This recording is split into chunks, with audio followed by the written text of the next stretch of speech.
Gaano kadali nakawin ang pera ng lasing na tao? Unang hakbang, buong kabaitan na suportahan ang lasing na malapit ng matumba sa banyo. Ikalawang hakbang, buksan ang bag ng kalaban at kunin ang pitaka. Sa kasamaang palad, pansamantalang nagising ang lasing at kinalagkad ang lalaki diretso sa istasyon ng pulis. Ang pangalan ng lalaki ay Cheon Jae-hon at ginawa niya iyon para lang sa isang mahalagang kaso. Hindi na ito ang unang beses na gumawa si Jae-hon ng ganoong klasong kinakabahang pag-ugali. Ilang araw lang ang nakakaraan, isang lalaking nagngangalang Kim Ok-soo, nalubog sa utang, ay umakyat sa tulay para tapusin ang kanyang buhay. Isang pulutong ng tao ang nakatayo sa ilalim ng tulay. Sa oras na iyon, isa pang lalaki ang nagmaneho ng sasakyan ng laundry shop papunta doon. Umakyat ang lalaki sa tulay. Sa simula, inakala ni Ok-soo na isa siyang maniningil ng utang. Ngunit ipinakilala ng lalaki ang kanyang sarili bilang isang abogado. Naalala ni Ok-soo na hinabol siya para sa utang ilang araw na ang nakakaraan, kaya nagtago siya sa banyo. Sa matinding sitwasyon, tinawagan niya ang 1001 lawyer. Sa advertisement, ang lalaking pumunta rito ay si Cheon Jae-hon, na siya ring 1001 lawyer. Ano man ang kaso, tatanggap lamang siya ng 1,000 won. Tinanggap ni Jae-hon ang kaso ni Ok-soo. Pinuntahan niya ang kasamang si Mujang. Nagpapatakbo ito ng laundry shop. Sa tuwing nakikita niya si Jae-hon, nagtatago siya at ayaw makatrabaho ito. Ngunit ang asawa ni Mujang ay labis na nagustuhan itong si Jae-hon, ang kanilang tagapagligtas, at pinilit ang kanyang asawa na umalis kasama si Jae-hon. Kaya magkasama silang pumunta para hanapin ang nagpautang kay Ok-soo. Isang samahan ng mga nagpapautang na may mataas na interes. Walang sinuman sa samahan. Nagmamalaki silang dalawa na umupo na parang nasa sariling bahay. Nagsimula pa silang kumain. Habang si Jae-hon ay masarap na kumakain, biglang pumasok ang isang magandang babae, si Baek Marie. Si Marie ay isang prosecutor trainee na may malawak na kaalaman sa teorya, ngunit kulang sa praktikal na karanasan. Hindi pa siya nakaranas ng hirap sa buong buhay niya, ni hindi pa siya nakasakay ng subway. Hindi maiiwasang hindi niya maunawaan ang hirap ng buhay. Gaya ng inaasahan, napagkamala ni Marie na si Jae-hon na nasa silid ay isang nagpapautang. Ipinaliwanag ni Jae-hon habang kumakain, ngunit hindi siya pinaniwalaan ni Marie. Ibinalibag pa niya ang jjajangmyeon, black bean noodles, ni Jae-hon. Galit na galit si Jae-hon. Nilinaw niya ang kanyang layunin sa pagpunta roon. Inutusan ni Marie ang kanyang mga tauhan na kolektahin ang lahat ng dokumento sa opisina. Sa oras na ito, mabilis na bumalik ang may-ari ng Fiverr. Nang malaman niyang siya ang prosecutor na dumating para mag-imbestiga, agad siyang nataranta at humingi ng awa. Ipinaliwanag ni Jae-hon sa kanya ang kasalukuyang sitwasyon. Hindi mahirap paalisin ang mga tao sa pamamagitan ng pagkuha ng isang abogado, at sa kasalukuyan, mayroon lamang isang abogado na naroroon. Sa sitwasyong ito, agad na itinaas ni Jae-hon ang kanyang presyo. Napilitan si Fiverr na pumayag ng may pagluha. Pagkatapos ng kasunduan, agad na kumilos si Jae-hon. Tiningnan niya ang search warrant at pagkatapos ay ang orasan. Pagkatapos ay sinabi niya kay Marie, ang dala mo ay search warrant para sa araw. Hindi ito magagamit sa gabi. Naglubog na ang araw at lampas na sa oras ng pagsisiyasa. Si Marie ay parang binuhusan ng malamig na tubig, ngunit wala siyang magawa kundi sundin ang patakaran at paalisin ang mga tao. Pagkaalis ni Marie, nilapitan ni Ok-soo si Fiverr para magbayad. Ang principal ay 30 milyon won at ayon sa pagkalkula ni Fiverr, umabot sa 100 milyon won ang interes sa interes. Ngunit kinwenta rin ni Jae-hon ang bayad sa abogado na kailangang bayaran ni Fiverr. At tamang-tama, ito ay 100,030,000 won. Ang 30,000 won ay para sa jjajangmyeon na kinain lang ni Jae-hon. Natural, hindi niya ito tinanggap. Kalmado namang nagbabala si Jae-hon na tatalakayin niya ang usapin ni Fiverr sa prosecutor na kakalis lang. Wala siyang nagawa kundi sumang-ayon. Kaya, mabilis na nalutas ang kaso ni Ok-soo. Bago umalis, si Jae-hon.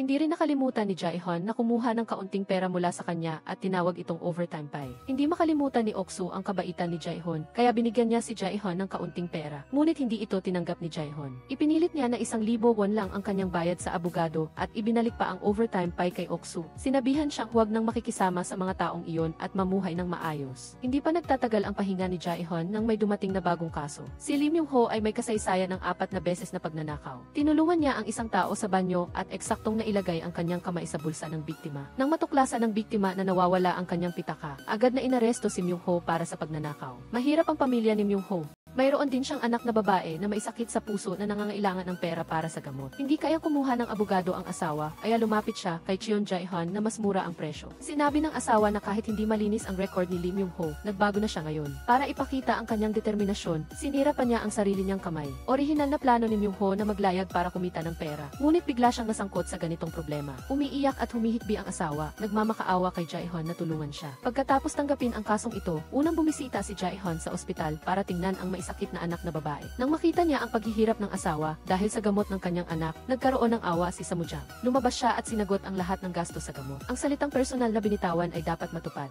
Nang marinig ni Samujang ang halaga ng kailangang bayaran, muntik na siyang bumagsak. Hindi pa natatagalan, abala pa siya sa pag-iisip tungkol sa renta ng laundry shop. Maluha-luha niyang binayaran ang lahat ng gasto sa gamot. Nagkataon na ang prosecutor na namamahala sa kaso ni Lee Myung-ho ay si Baek Marie. Mula nang matanggap ang kaso, palaging iginigiit ni Marie na nagkasala si Myung-ho at hindi man lang isinasaalang-alang ang posibilidad na inosente siya. Hinikayat ni Marie si Myung-ho na umamin para sa mas magaan na sentensya. Alam ni Myung-ho na sa paningin ni Marie, isa lang siyang magnanakaw. Direkta siyang sinabihan ni Marie na hindi lang sa paningin niya, kundi sa paningin ng lahat ng tao. Ganoon siya. Malubhang bumaba ang mood ni Myung-ho. Kaya pala, sa mata ng ibang tao, ganito siya kasama. Naramdaman lang niya na nagkasala siya sa kanyang asawa at mga anak. Dahil sa matinding kalungkutan, mabilis siyang sumulat ng pag-amin. Si Jae-hyun ay nakipagkita kay Myung-ho, ngunit hindi pa pumapayag na ipagtanggol siya. Plano niyang alamin muna ang sitwasyon. Kung tutuusin, sa teorya, ang salita ng isang taong sanay magnakaw ay hindi gaanong mapagkakatiwalaan. Pinapangako ni Jae-hyun si Myung-ho gamit ang pangalan ng kanyang anak na babae na sa pagkakataong ito ay talagang hindi siya nagnakaw. Sinunod ni Myung-ho at sa wakas ay naniwala na si Jae-hyun sa kanya at nagpa siya na ipagtanggol siya. Gumawa si Jae-hyun ng eksperimento. Pumili siya ng isang dumadaan na lasing sa pampublikong banyo. Sinamantala niya ang pagkakataon na tulungan siya at sa harap ng lahat, kinuha niya ang pitaka mula sa bulsa ng kanyang jacket. Kinahantungan ng ginawa niya ay dinala si Cheon Jae-hyun sa istasyon ng pulis. Ngunit mariin niyang itinanggi na kinuha niya ang pitaka at nagpanggap na inosente. Dahil walang ibang saksi sa pinangyarihan, nahirapan din ang pulisya na magpasya. Sa puntong ito, inihayag ni Jae-hyun ang kanyang pagkakakilanlan. Sa katunayan, isa siyang abogado. Nang marinig nilang isa siyang abogado, agad na hindi na sila nagpursige pa at maayos na pinauwi si Jae-hyun, nagpalitan pa ng business card at ipinaliwanag na ito ay isang pagkakamali lamang. Nakita ni Jae-hyun na nakakatawa ito. Bilang isang abogado, maaari kang mawala sa hinala, ngunit kapag mayroon kang bahid sa iyong pangalan, automatiko kang nagkakasala. Kaya pala, ang pagkakakilanlan ay maaaring magpatunay ng maraming bagay. Kaya naisip ni Jae-hyun ang isang plano. Tinatawag niya ang publiko para magdesisyon, inimbitahan niya ang buong bansa na lumahok sa paglilitis. Galit na galit si Marie nang malaman niya ito. Ang kaso ay umuusad ng maayos at kailangan lang niyang subukang tulungan si Lee Myung-ho na makakuha ng mas magaan na sentensya. Ngayon, hindi niya alam kung sinong abogadong baliw ang nagpumilit na guluhin ang lahat. Ang abogadong baliw na tinutukoy ni Marie ay nasa opisina mismo at naririnig niya ang bawat reklamo ni Marie. Bago maging abogado si Jae-hyun, isa rin siyang prosecutor at kasamahan ng ibang mga prosecutor sa opisina. Kaya, dapat tawagin pa siya ni Marie na Senior. Ngunit hindi sila magkakilala hanggat hindi sila nag-aaway. Si Baek Marie ay walang oras para sa anumang kagandahang asal sa Senior Junior. Siya at si Cheon Jae-hyun ay nagtatalo ng harapan. Nais ni Marie na igalang ni Jae-hyun ang katotohanan, ngunit ipinaalala ni Jae-hyun kay Marie na ang katotohanan na iniisip niya ay posibleng isang kasinungalingan. Kinuha ni Marie ang plea bargain ni Lee Myung-ho at agad itong pinunit ni Jae-hyun. Bago umalis, binuksan ni Jae-hyun ang libro ng batas ni Marie at pinaalalahanan siyang tingnan ang pahina 108.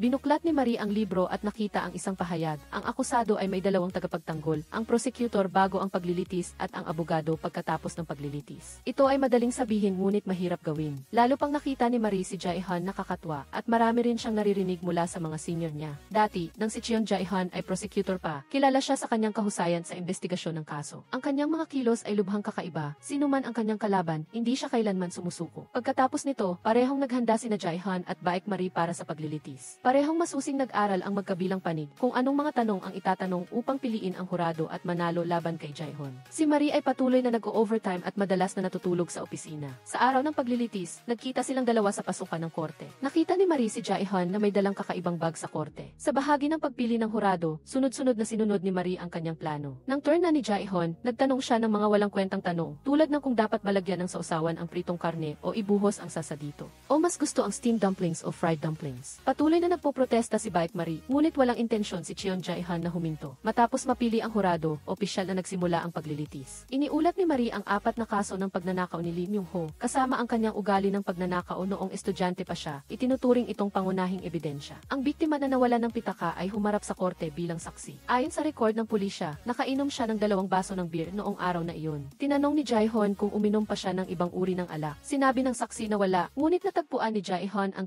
camera sa nakaraang kainan kung saan malinaw na nakikita ang saksi na naghahalo ng iba't ibang uri ng alak at masayang ininom ang lahat. Kaya't binago ng saksi ang kanyang pahayag, sinabing labis siyang nakainom kaya nalito siya. Nagtanong si Cheon Jae-hyun, inamin ng saksi na lasing siya at magulo ang kanyang alaala, kaya malaki ang posibilidad na napagkamalan niya ang pagtulong ni Lee Myung-ho sa kanya bilang pagkuha ni Myung-ho ng kanyang pera. Kalahati na ang lumipas sa paglilitis at ang hurado ay nagbubulong. bulungan. Ilang miyembro ang tumingin sa record ni Myung-ho at inisip na mahirap magbago ang ugali, habang ang iba ay nagdududa sa magulong alaala ng saksi. Pansamantalang hindi makapagbigay ng pinagkasunduang konklusyon ang hurado. Sa puntong ito, nawala ng malay ang anak na babae ni Myung-ho. Ang kanyang asawa ay kinailangan munang umalis at tumakbo sa ospital. Humingi si Jae-hyun ng pahintulot na magsumite ng bagong ebidensya ng biglaan. Dahil hindi pa napag-uusapan ang ebidensya, agad na tinutulan ito ni Baek Marie. Ngunit sinabi ni Cheon Jae-hyun na ito ay ebidensya na hindi maaaring pag-usapan ng maaga. Ang hukom ay labis ding mausisa kung ano talaga ang ebidensya na ito. Dinala ni Jae-hyun ang kakaibang kahon. Nagulat si Marie nang makita ang nilalaman at bulong niya. Ito ba ang ebidensya? Sa katunayan, walang laman ang kahon na gawa sa kahoy. Ipinaliwanag ni Jae-hyun na wala siyang nakitang anumang ebidensya na nagpapatunay sa pagiging inosente ni Lee Myung-ho. Dahil hindi niya maipakita ang ebidensya, otomatikong inakala ng lahat na may kasalanan si Myung-ho. Ang kilos na ito ay walang pinagkaiba sa pagtingin kay Myung-ho ng may diskriminasyon. Muling hiniling ni Jae-hyun kay Marie na ibigay ang tunay na ebidensya na kinuha ni Myung-ho ang pera. Gayunpaman, si Baek Marie ay hindi rin makapaglabas ng anumang ebidensya at patuloy lamang na nakipagtalo ng walang kabuluhan. Ang problema, nakapagsumite na si Lee Myung-ho ng guilty plea sa kampo. Umiling lang si Cheon Jae-hyun ng may paghamak. Alam niyang dati nang inakit ni Marie si Myung-ho na sumulat ng guilty plea at ang pleang isinulat sa ganoong sitwasyon ay walang bisa. Tiwala si Jae-hyun na nagbago na ang sitwasyon, ngunit pinutol siya ng hukom at pinayagan si Marie na magtanong. Nang makita niyang maging ang hukom ay katulad ni Marie na naniniwalang may kasalanan si Myung-ho, napilitan si Jae-hyun na lumiko sa ibang direksyon. Tinanong niya ang dating lugar ng trabaho ni Myung-ho at ang kanyang palayaw. Nagpakita ng pagkapahiya si Myung-ho, ngunit tapat pa ring nagsalita. Nagpakadalubhasa siya sa pagnanakaw sa mga shopping mall at restaurant upang makakuha ng mas maraming pera. Ang kanyang palayaw ay invisible hands. Kapag kumikilos siya, ganap na hindi malalaman ng biktima. Naniniwala si Cheon Jae-hyun na sa galing ni Lee Myung-ho, hindi siya matutukoy ng isang lasing na tao. Nang makita na nagbabago ang sitwasyon, nagmamadaling pinutol ni Baek Marie si Jae-hyun. Kaya pala, sugatan ang kanang kamay ni Myung-ho, kaya nang gumamit siya ng kaliwang kamay, natuklasan siya. Inamin ni Myung-ho na sinugatan niya ang kanyang kanang kamay dahil ipinangako niya sa kanyang anak na hihinto na siya sa pagnanakaw. Agad na nagtanong si Marie, ang pahayag na ito ay hindi mapapatunayan. Maaari rin siyang masugatan habang nagtatrabaho. Suportado din ng hukom ang hinala ni Baek Marie. Nang makita ni Lee Myung-ho ang personal na pagkiling ng hukom, nagingit-ngit siya sa galit. Hindi niya maintindihan ang kahulugan ng paglilitis na ito. Hindi siya nagnakaw at huwag siyang parusahan dahil sa kanyang nakaraang bahid. Kinumutan ni Cheon Jae-hyun si Myung-ho upang pakalmahin siya. Pagkaupo ni Myung-ho, ipinakita ni Jae-hyun ang kanyang alas. Pinatayo niya ang saksi at ipinikit ang mga mata nito. Sa kalagayan nagising ang saksi, kinuha ni Myung-ho ang kanyang pitaka nang walang anumang pakiramdam. Nagsamantala si Jae-hyun sa pagkakataon at ipinaliwanag sa hurado na kapag ipinikit ng isang tao ang kanilang mga mata, mas nagiging sensitibo ang kanilang ibang pandama kaysa karaniwan. Ngunit sa tahimik na kapaligiran, at hindi naramdaman ng saksi na nawala ang kanyang pitaka, lalo na ang insidente sa isang magulong pampublikong banyo. Mas mahirap pang hulihin si Lee Myung-ho sa akto kaysa sa langit. Kaya, makikita na noong araw na iyon, gusto lang tulungan ni Myung-ho ang saksi na hindi makatayo ng maayos at hindi niya ninakaw ang pera. Sa pagkakataong ito, nagbago ang sitwasyon. Sa huli, ang hurado at ang hukom ay pumanig sa pagiging inosente ni Myung-ho. Pagkatapos, binuod ni Cheon Jae-hyun ang kaso. Upang patunayan na may kasalanan ang akusado, kinakailangan na maglabas ng tiyak at hindi mapag-aalinlangan ng ebidensya. Ngunit kapag pinagdududahan ang ebidensya, dapat sundin ang prinsipyo na pabor sa akusado at mas maingat na humanap ng karagdagang ebidensya. Ang mga matatapang na salita ni Jae-hyun, ginawa nitong seryoso ang lahat. Nagkaisa ang hurado sa pagpapasyang inosente si Lee Myung-ho. Si Myung-ho, na matagal nang nagdadalamhati, ay sa wakas ay napatunayan ang kanyang pagiging inosente. Umiyak siya ng husto. Paulit-ulit na nagpasalamat si Myung-ho sa abogado. Nagpadala rin si Samujang ng magandang balita kay Myung-ho matagumpay ang operasyon ng kanyang anak na babae. Nang marinig ito, dali-daling tumakbo si Myung-ho sa ospital at magkasama silang mag-asawa na nagbantay sa tabi ng kama ng kanilang anak. Umaasang sila ang unang makikita ng kanilang anak pagising.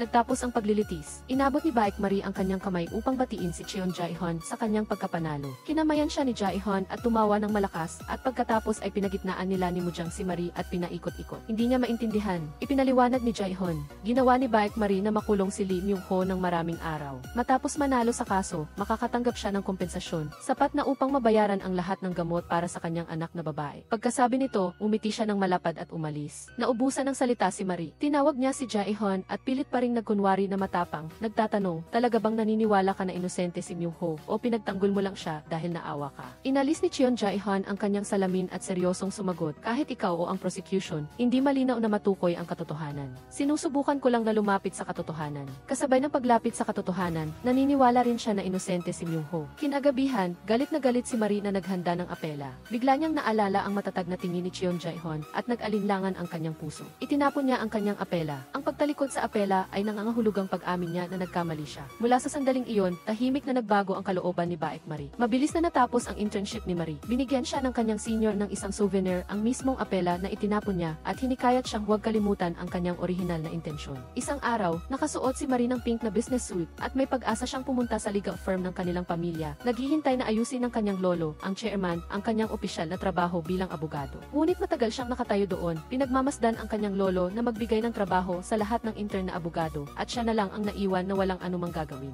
Agad nasabik si Baek Marie na hingin sa kanyang lolo na bigyan siya ng trabaho. Umiti nang may panlilin lang ang kanyang lolo at binigyan ang kanyang apo ng isang address. Sinabihan siyang doon muna mag-intern. Nagdududa, pumunta si Marie sa law office at nadiskubre na ang law office ay matatagpuan sa isang marumi at squalid na residential area. Ayaw na niyang manatili, ngunit naalaala niya ang hiling ng kanyang lolo na kailangan siyang manatili doon ng 2 buwan bago siya makabalik. Nag-atubili siyang pumasok at nagulat siyang makita sina Cheon Jae-hyun at Samujang na nakangiti sa kanya. Sa muling pagkikita ng magkaribal, nangungusap ang kanilang mga mata. Kinutya ni Marie ang simpleng law office na ito ng sandali, dahilan upang matahimik si Jae-hyun. Tinanong niya si Marie kung bakit siya naroon. Siguro ba'y para mag-intern? Nahihiyang tumawa si Marie para umamin, ngunit ang tuwang-tuwang itsura ni Jae-hyun ay hindi niya masabi ang anumang bagay, at sa huli ay umalis siya dala ang kanyang bag, ngunit aksidente niyang naiwan ang kanyang resume sa mesa. Babasahin na sana ni Cheon Jae-hyun ito nang biglang nataranta si Baek Marie at sinubukang pigilan siya, ngunit nadulas siya at bumagsak sa sahig. Nagkunwari si Jae-hyun na tinatanong ang kanyang kalagayan, ngunit hindi niya siya tinulungan bumangon. Galit na kinuha ni Marie ang resume at tumakbo palayo. Ngunit hindi niya alam na nakuha na ni Jae-hyun ang mga dokumento sa loob, at siya at si Samujang ay seryosong tinitingnan ang litrato ni Marie sa resume. Galit na kinuha ni Marie ang resume at umalis. Galit siyang tumakbo sa kanyang lolo at tinanong ito. Kinukutya si Jae-hyun na mura ang tingin, na ang kanyang tono ay puno ng paghama. Pinayapa naman siya ng kanyang lolo at sinabing, 2 buwan lang ang internship. Noong nakaraan, dumalo rin siya sa paglilitis ni Lim Myung-ho at labis niyang hinahangaan si Cheon Jae-hyun. Napabuntong hininga si Baek Marie nang may pagkabigo. Habang si Marie ay nagpupumilit, bumalik sa Korea ang anak ng abogadong si Seo Min-hyuk. Sa pagkakataong ito, nagdala pa siya ng malaking singsing na diamante. Naghahanda na mag-propose kay Marie na may intensyong pagsamahin ang law firm ng pamilya ni Marie at ang kanyang sariling law firm. Kinabukasan, pagpasok ni Jae-hyun, nagulat siyang makita si Marie na naglilinis. Binago niya ang kanyang saloobin mula sa nakaraang araw at ipinahayag ang kanyang intensyon na mag-intern doon. Hindi mapigilan ni Jae-hyun ang kanyang tawa nang marinig ito. Upang makaganti sa nangyari kahapon, sinimulan niyang tuksuhin si Marie, sinasabing napakakapal talaga ng kanyang mukha. Pagkasabi nito, inutusan pa niya si Marie na gumawa ng kape para sa kanya. Naglaklak ng kape si Cheon Jae-hyun at tinanong si Baek Marie kung ano ang layunin niya sa pag-i-intern doon. Hindi kaya pagkatapos ng internship ay pupunta siya sa mas malaking law firm. Nang mabunyag siya ni Jae-hyun, hindi siya pumayag na magpakahina at binalikan si Jae-hyun. Ngayon, gusto niyang sumali sa opisina bilang intern na abogado. Habang nagtatalo silang dalawa, biglang pumasok ang may-ari ng bahay. Ilang buwan nang may utang si Jae-hyun sa renta ng opisina. Matapos mahirapan sa pakikipag-ugnayan sa may-ari, hiningan ni Jae-hyun si Marie ng pambayad sa renta ng opisina bago niya isasaalang-alang ang pagpapa-intern dito. Nang marinig ito ni Samujang, agad niyang kinalagkad ang nakakahiya nitong kasama palayo. Isang araw, isang mayabang na lalaki ang nagpapahayag ng kawalang kasiyahan sa security guard. Ang dahilan ay dahil hindi ito nakangiti sa kanya. Kinamayan siya ng security guard at inayos ang kanyang bagahe. Sumigaw siya ng mayabang sa manager. Sinuwalan naman ng manager ang security guard. Sinabing ang gasgas sa sasakyan ng lalaki ay gawa ng security guard. Pagkatapos, hinila niya ang kurbata ng security guard at tinapakan ang paa nito. Pinilit siyang magbayad ng kompensasyon. Nakita ito ng pamangkin na nagdala ng pagkain sa security guard. Hindi matiis ng pamangkin ang nangyari, kaya pumunta siya sa opisina ni Cheon Jae-hyun para humingi ng tulong. Lumabas silang dalawa at nag-ice cream habang pinag-uusapan ang kaso. Pagkatapos ng pag-uusap, inawakan ni Jae-hyun ang kamay ng bata at umuwi. Sakto namang nakasalubong niya sina Baek Marie at Samujang na galing sa labas. Sumakay si Jae-hyun sa kanilang sasakyan para puntahan ang security guard. Nang marinig ng security guard ang dahilan ng pagpunta ni Jae-hyun, magalang niya itong pinapunta. Kung magdemanda ang security guard sa amo mula ngayon, syempre, wala nang subdivision na gustong umarkila sa kanya. Pero kung hindi siya magdedemanda, siya lang ang malulugi at gagamitin niya ang kanyang 3 buwang sahod para bayaran ang pagkukumpuni ng sasakyan ng manager. Sa sandaling ito, mayabang na nagmamaneho ang manager. Walang pakialam sa sa mga taong nasa harapan, mayabang niyang ipinarada ang kanyang sasakyan, sinasakop ang espasyo ng dalawang sasakyan. Agad itong kinuna ni Cheon Jae-hyun at sinabing i-upload niya ang mga larawan sa internet para talakayin ng mga netizens. Sapat na ang pananakot kaya inihayag ni Jae-hyun ang kanyang pagkakakilanlan. Tinanggap niya ang kaso ng gasgas sa sasakyan ng security guard. Ayaw ng security guard na palakihin ang issue at hiniling niya kay Jae-hyun na umalis. Lumapit ang pamangkin para pigilan siya at sinabing narito si Jae-hyun para tulungan siyang parusahan ang masasamang tao. Kaya, nanatili si Jae-hyun at sinimulang suriin ang mga gasgas sa sasakyan.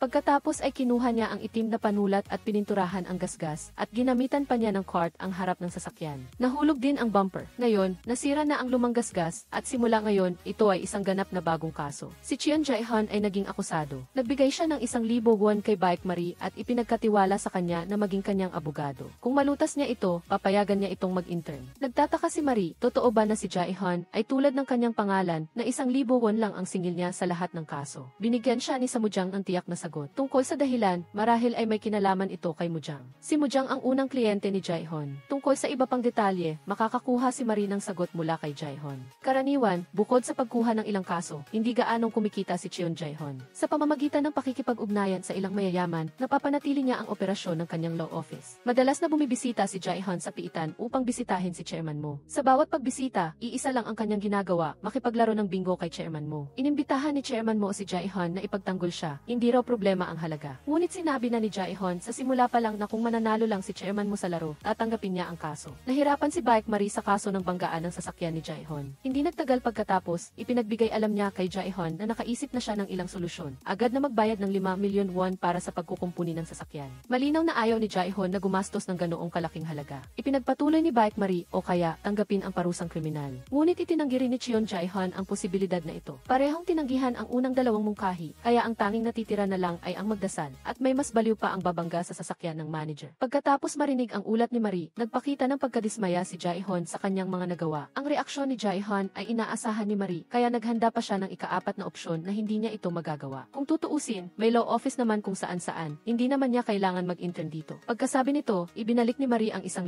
won kay Jae-hyun. Hinabol siya ni Samujang at pinayuhan, kahit na palaging gumagawa si Jae-hyun ng mga bagay na labag sa karaniwan, siya ay lubos na mapagkakatiwalaan. Walang kaso na hindi niya kayang lutasin. Ngunit patuloy na iniisip ni Baek Marie na ang pagkasira ni Cheon Jae-hyun ng sasakyan sa harap ng maraming tao ay labis. Sa katunayan, tinanong ni Samujang si Jae-hyun kung bakit niya kailangang gawin iyon. Noong taong iyon, si Mujang at ang iba pang mga manggagawa ay nagpoprotesta laban sa pagkasira ng pabrika ng mga inarkila. Si Jae-hyun, ang abogadong tagapagtanggol, ay tumakbo at binigyan niya si Mujang ng isang palo. Noong panahong iyon, tinanong siya ni Mujang kung bakit niya kailangang gawin iyon. Sumagot si Jae-hyun, ang isang abogado ay dapat makipaglaban para sa kanyang kliyente. Hindi pa rin maintindihan ni Marie. Ganoon din si Mujang, ngunit tinanggap pa rin niya ang ganoong klaseng Jae-hyun. Pagkatapos payuhan si Marie, bumalik si Mujang upang payuhan si Jae-hyun. Kung umalis si Marie, magre-resign din siya. Talagang tiyak si Jae-hyun na babalik siya. Umuwi si Marie sa bahay ng kanyang lolo at tinanong kung kumusta ang kanyang internship. Sinabi ni Marie ang totoo, binigyan siya ni Jae-hyun ng isang mahirap na problema na lutasin.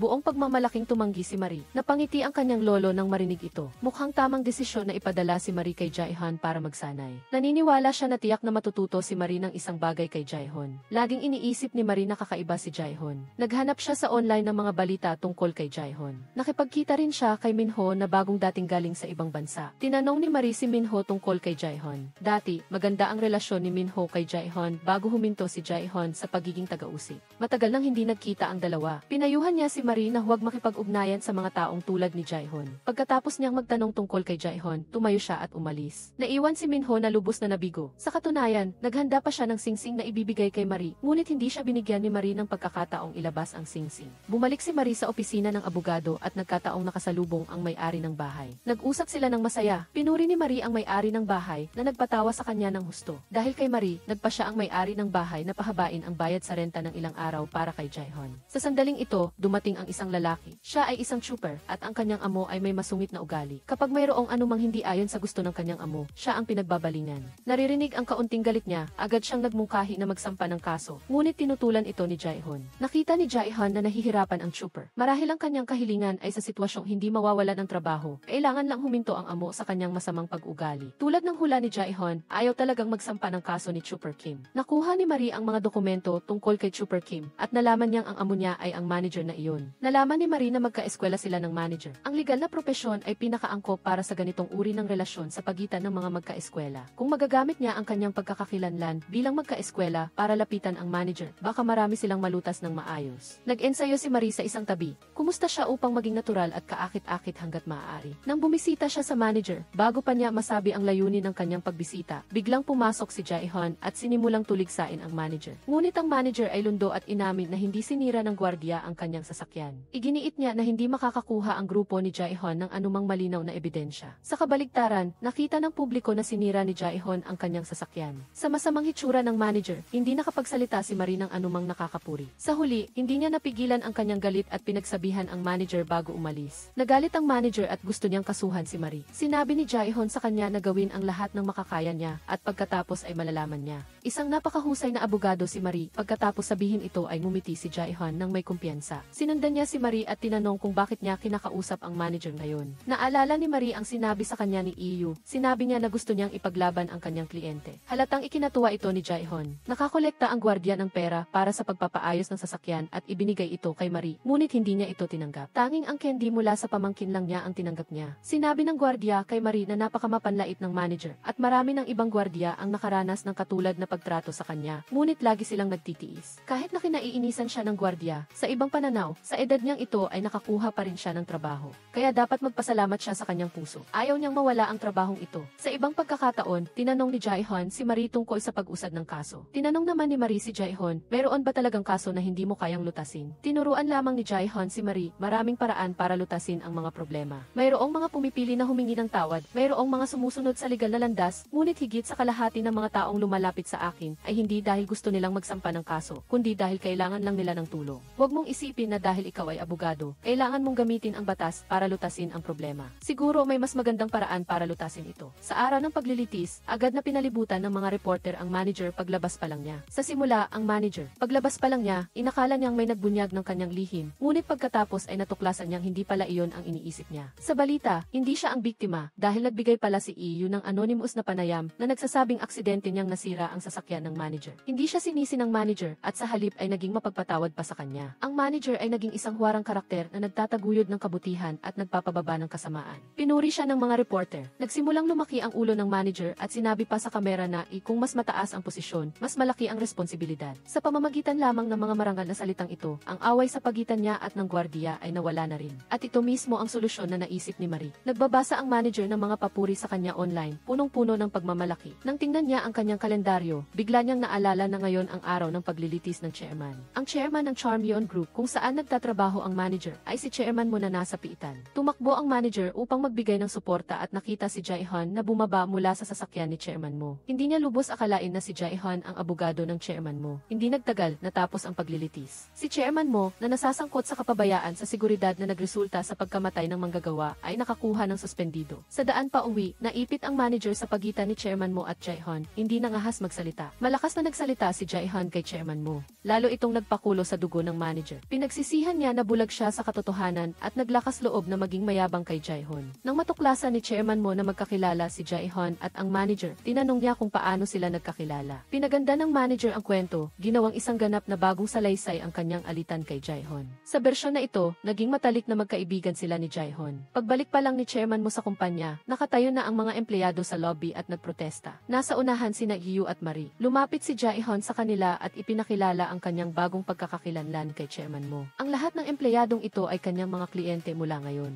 Ang chairman ang taong gusto niyang kasuhan. Kung ayaw mong makasuhan, humiling ka ng paumanhin sa mga empleyado at magbigay ng makatarungang kabayaran. Idinepensa ni chairman mo na ang mga mababang empleyado ang may kasalanan at ano ang basihan para panagutin siya. Kung ganoon, nagmungkahi si Jae-hyun na maglaro na lang ulit ng bingo. Kung manalo si Jae-hyun, mapipilitan si chairman mo na sumang-ayon sa mga kondisyon ng mga empleyado nang walang pasubali at sisantihin ang manager. Agad na sumang-ayon si chairman mo nang walang pag-aalinlangan. Kung tutuusin, si Jae-hyun din ang nagpakulong sa kanya noon. Alam niya kung gaano kasanay si Jae-hyun. Ang makaharap siya sa korte ay walang pag-asa na manalo. Magkaharap na umupo si Jae-hyun at ang manager. Nagsimula na ang laro na nakataya ang kapalaran ng lahat. Sunod-sunod nilang pinili sina Marie at chairman mo bilang kanilang mga kinatawan. Pagkatapos ng ilang palitan, nakuha ng manager ang pinakamahalaga mahalagang pagpipilian. Nasa disadvantage na si Jae-hyun. Sa puntong ito, biglang nagsalita si Jae-hyun ng kung ano-anong walang kabuluhan kay Marie. Agad namang napansin ni Marie na binabasa niya ang legal na batas. Sa pamamagitan ng numero ng artikulo, nahulaan niya ang numero na kailangan ni Jae-hyun. Nagtulungan silang dalawa ng perpekto at sa huli ay nanalo si Jae-hyun. Nagpunta ang tatlong magkakaibigan sa isang bar para magdiwang. Tinanong ni Jae-hyun si Marie kung ilang puntos ang ibibigay niya sa solusyon niya sa problema. Sinabi ni Marie 70 puntos. Mayabang na sinabi ni Jae-hyun na ang pamantayan para sa mga intern ay 85 puntos, kaya hindi nakapasa si Marie sa pagsusulit.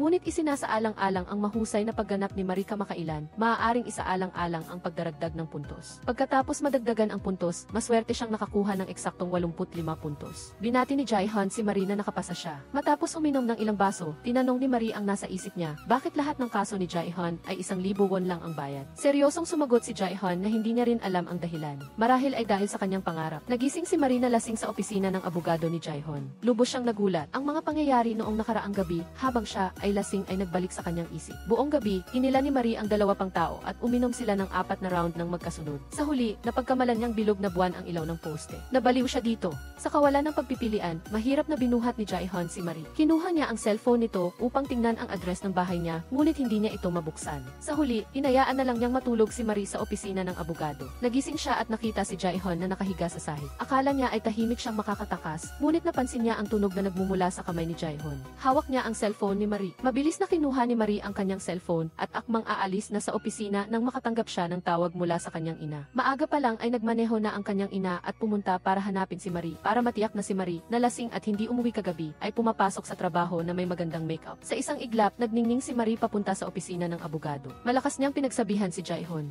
Umalis na lang siya dahil sa kalasingan kagabi. Napanganga si Jae-hyun nang makita si Marie na pinipilit panatilihin ang kanyang dignidad. Maaga pa lang kinabukasan, tinanggap na ng opisina ang kanilang unang kliyente. Hindi inaasahan na ang babaeng ito ay mayroong nakakagulat na paraan ng pananalita at agad niyang sinabi kay Jae-hyun na tanggapin ang isang kaso ng pagpatay. Halos matakot si Yu. Hindi pa sila nakakatanggap ng ganitong uri ng kaso sa kanilang opisina. Ngunit may tiwala ang babae na tatanggapin ito ni Jae-hyun. Sinabi niya na ang salarin sa kaso ay inosente at hiniling na ibigay ang mga dokumento kay Jae-hyun. Pagkatapos siyang paalisin, binuksan ng tatlo ang mga dokumento ng kaso. Nagulat sila at namutla ang kanilang mukha. Ito ang kaso ng pagpatay sa ina na naging tanyag sa Pungjin 2 linggo na ang nakakaraan. Ang yaya ng Villa ay dumating upang maghanda ng isang araw na pagkain para sa may-ari. Nagulat siya nang matuklasan na nawawala ang isang kutsilyo sa kusina at patay ang lahat ng ilaw. Naghanap ang yaya sa lahat ng dako at natagpuan ang may-ari ng bahay na wala na sa mundo sa gallery ng sining. Hindi nagtagal pagkatapos noon, isang malaking bilang ng mga pulis ang dumating sa villa at natuklasan ang anak ng may-ari ng bahay na nakaupo sa bathtub na naglalaro ng sabon na may nakabaon ng mga kakaibang kandila. Dinala siya agad, ngunit iginiit niya na ang salarin ay ang nawawalang ama. Sa kasalukuyan, pinayuhan ni Ihiyu at Marie si Jae-hyun na huwag tanggapin ang kasong ito. Si Min Cheol ay inilarawan ng balita bilang isang demonyo at ang Beck Law Firm na nagtanggol sa kanya noon ay pinuna rin ng publiko bilang abogado ng demonyo. Bumitaw na rin sila sa pagtatanggol.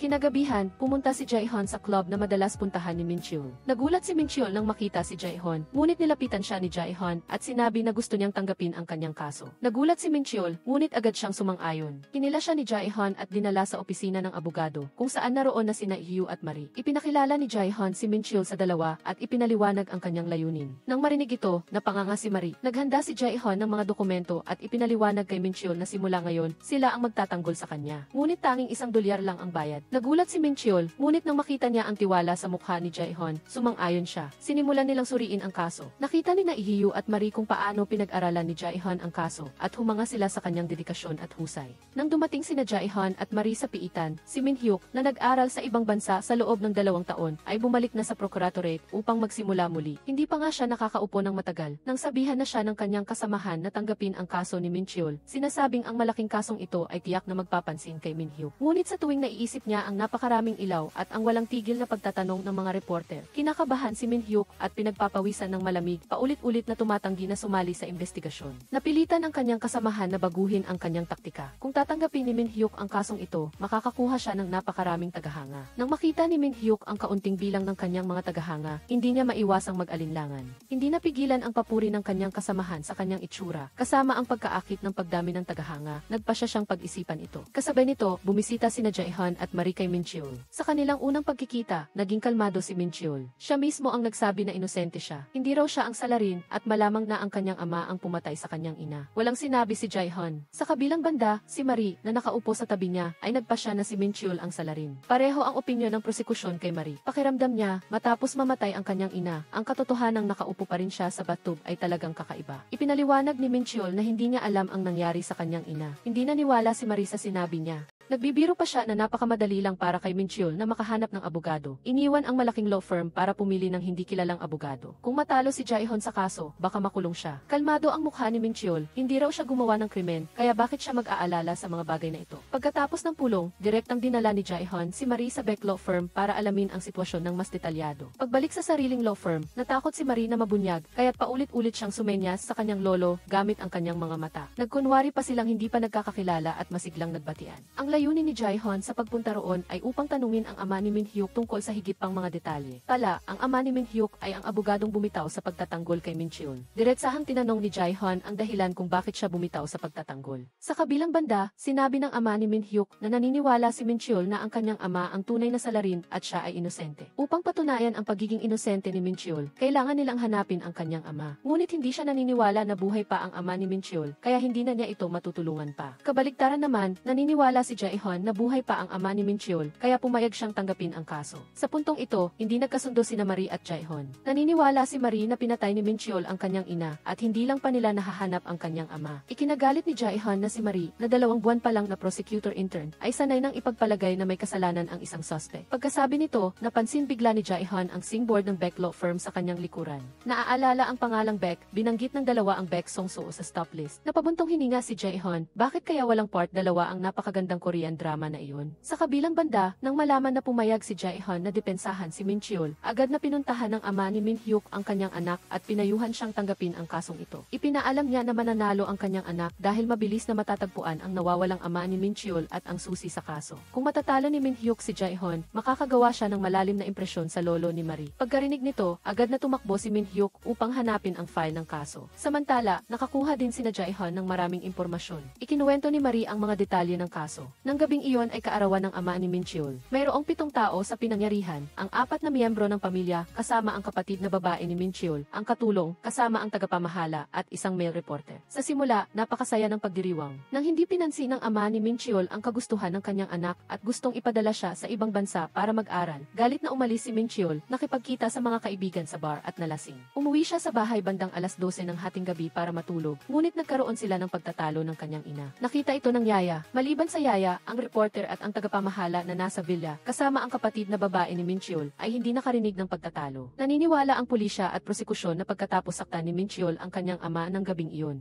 Itinapon na raw niya ang ama sa kalapit na bundok. Kinuna ng kamera si Mincheol na nagmamaneho palayo at nanatili sa bundok ng halos 1.5 oras. Ngunit ipinaliwanag ni Mincheol na nagpunta lang siya sa bundok para magpahangin at pagkatapos ay natulog sa kotse. Sinuri niya ito ng matagal at naniniwala na mas kapanipaniwala ang pahayag ng prosekusyon. Ngunit wala pa ring natutuklasang ebidensya na sumusuporta sa hula ng prosekusyon. Hindi niya ito pinansin at sinabi na kapag natagpuan ang ama ni Mincheol sa bundok, mapapatunayan na ang kanyang krimen. Nagpatuloy si Marie sa pagsasabi na bumalik si Mincheol sa bahay ng alas 5 ng umaga. Matapos kumuha ng kutsilyo sa kusina, pinadalat niya ang kanyang ina. Pagkaraan ng 1 oras, dumating ang yaya sa trabaho at nakita na ang ina ni Mincheol ay walang buhay na. Siyempre, lahat ay hinuhalang ng prosekusyon. Nang marinig ang pagsusuri, nakaramdam ng pagtataka si Jaehyun. Bakit ang kapatid na babae ni Mincheol ay walang narinig na ingay sa kabila ng malaking gulo? Hanggang sa dalhin ang ina sa ospital, ang kapatid na babae ni Mincheol, na isang doktor, ay narinig ang huling kalahati ng sinabi ng ina, anak, si Mincheol. Nang marinig ito, agad na kinumpirma ni Yu na si Mincheol ang salarin at gumawa pa ng sariling hula tungkol sa huling habilin na ginamit ni Mincheol ang kutsilyo. Walang imik na tiningnan ni Jaehyun si Yu. Nagtapos si Jaehyun sa kasalukuyan upang patunayan ang pagkakasala ni Minchiul, hinahanap ng prosekusyon ang nawawalang kutsilyo at ang ama ni Minchiul. Bilang abogado ni Minchiul, kailangan nilang hanapin ang ama ni Minchiul na buhay upang linisin ang kanyang pangalan.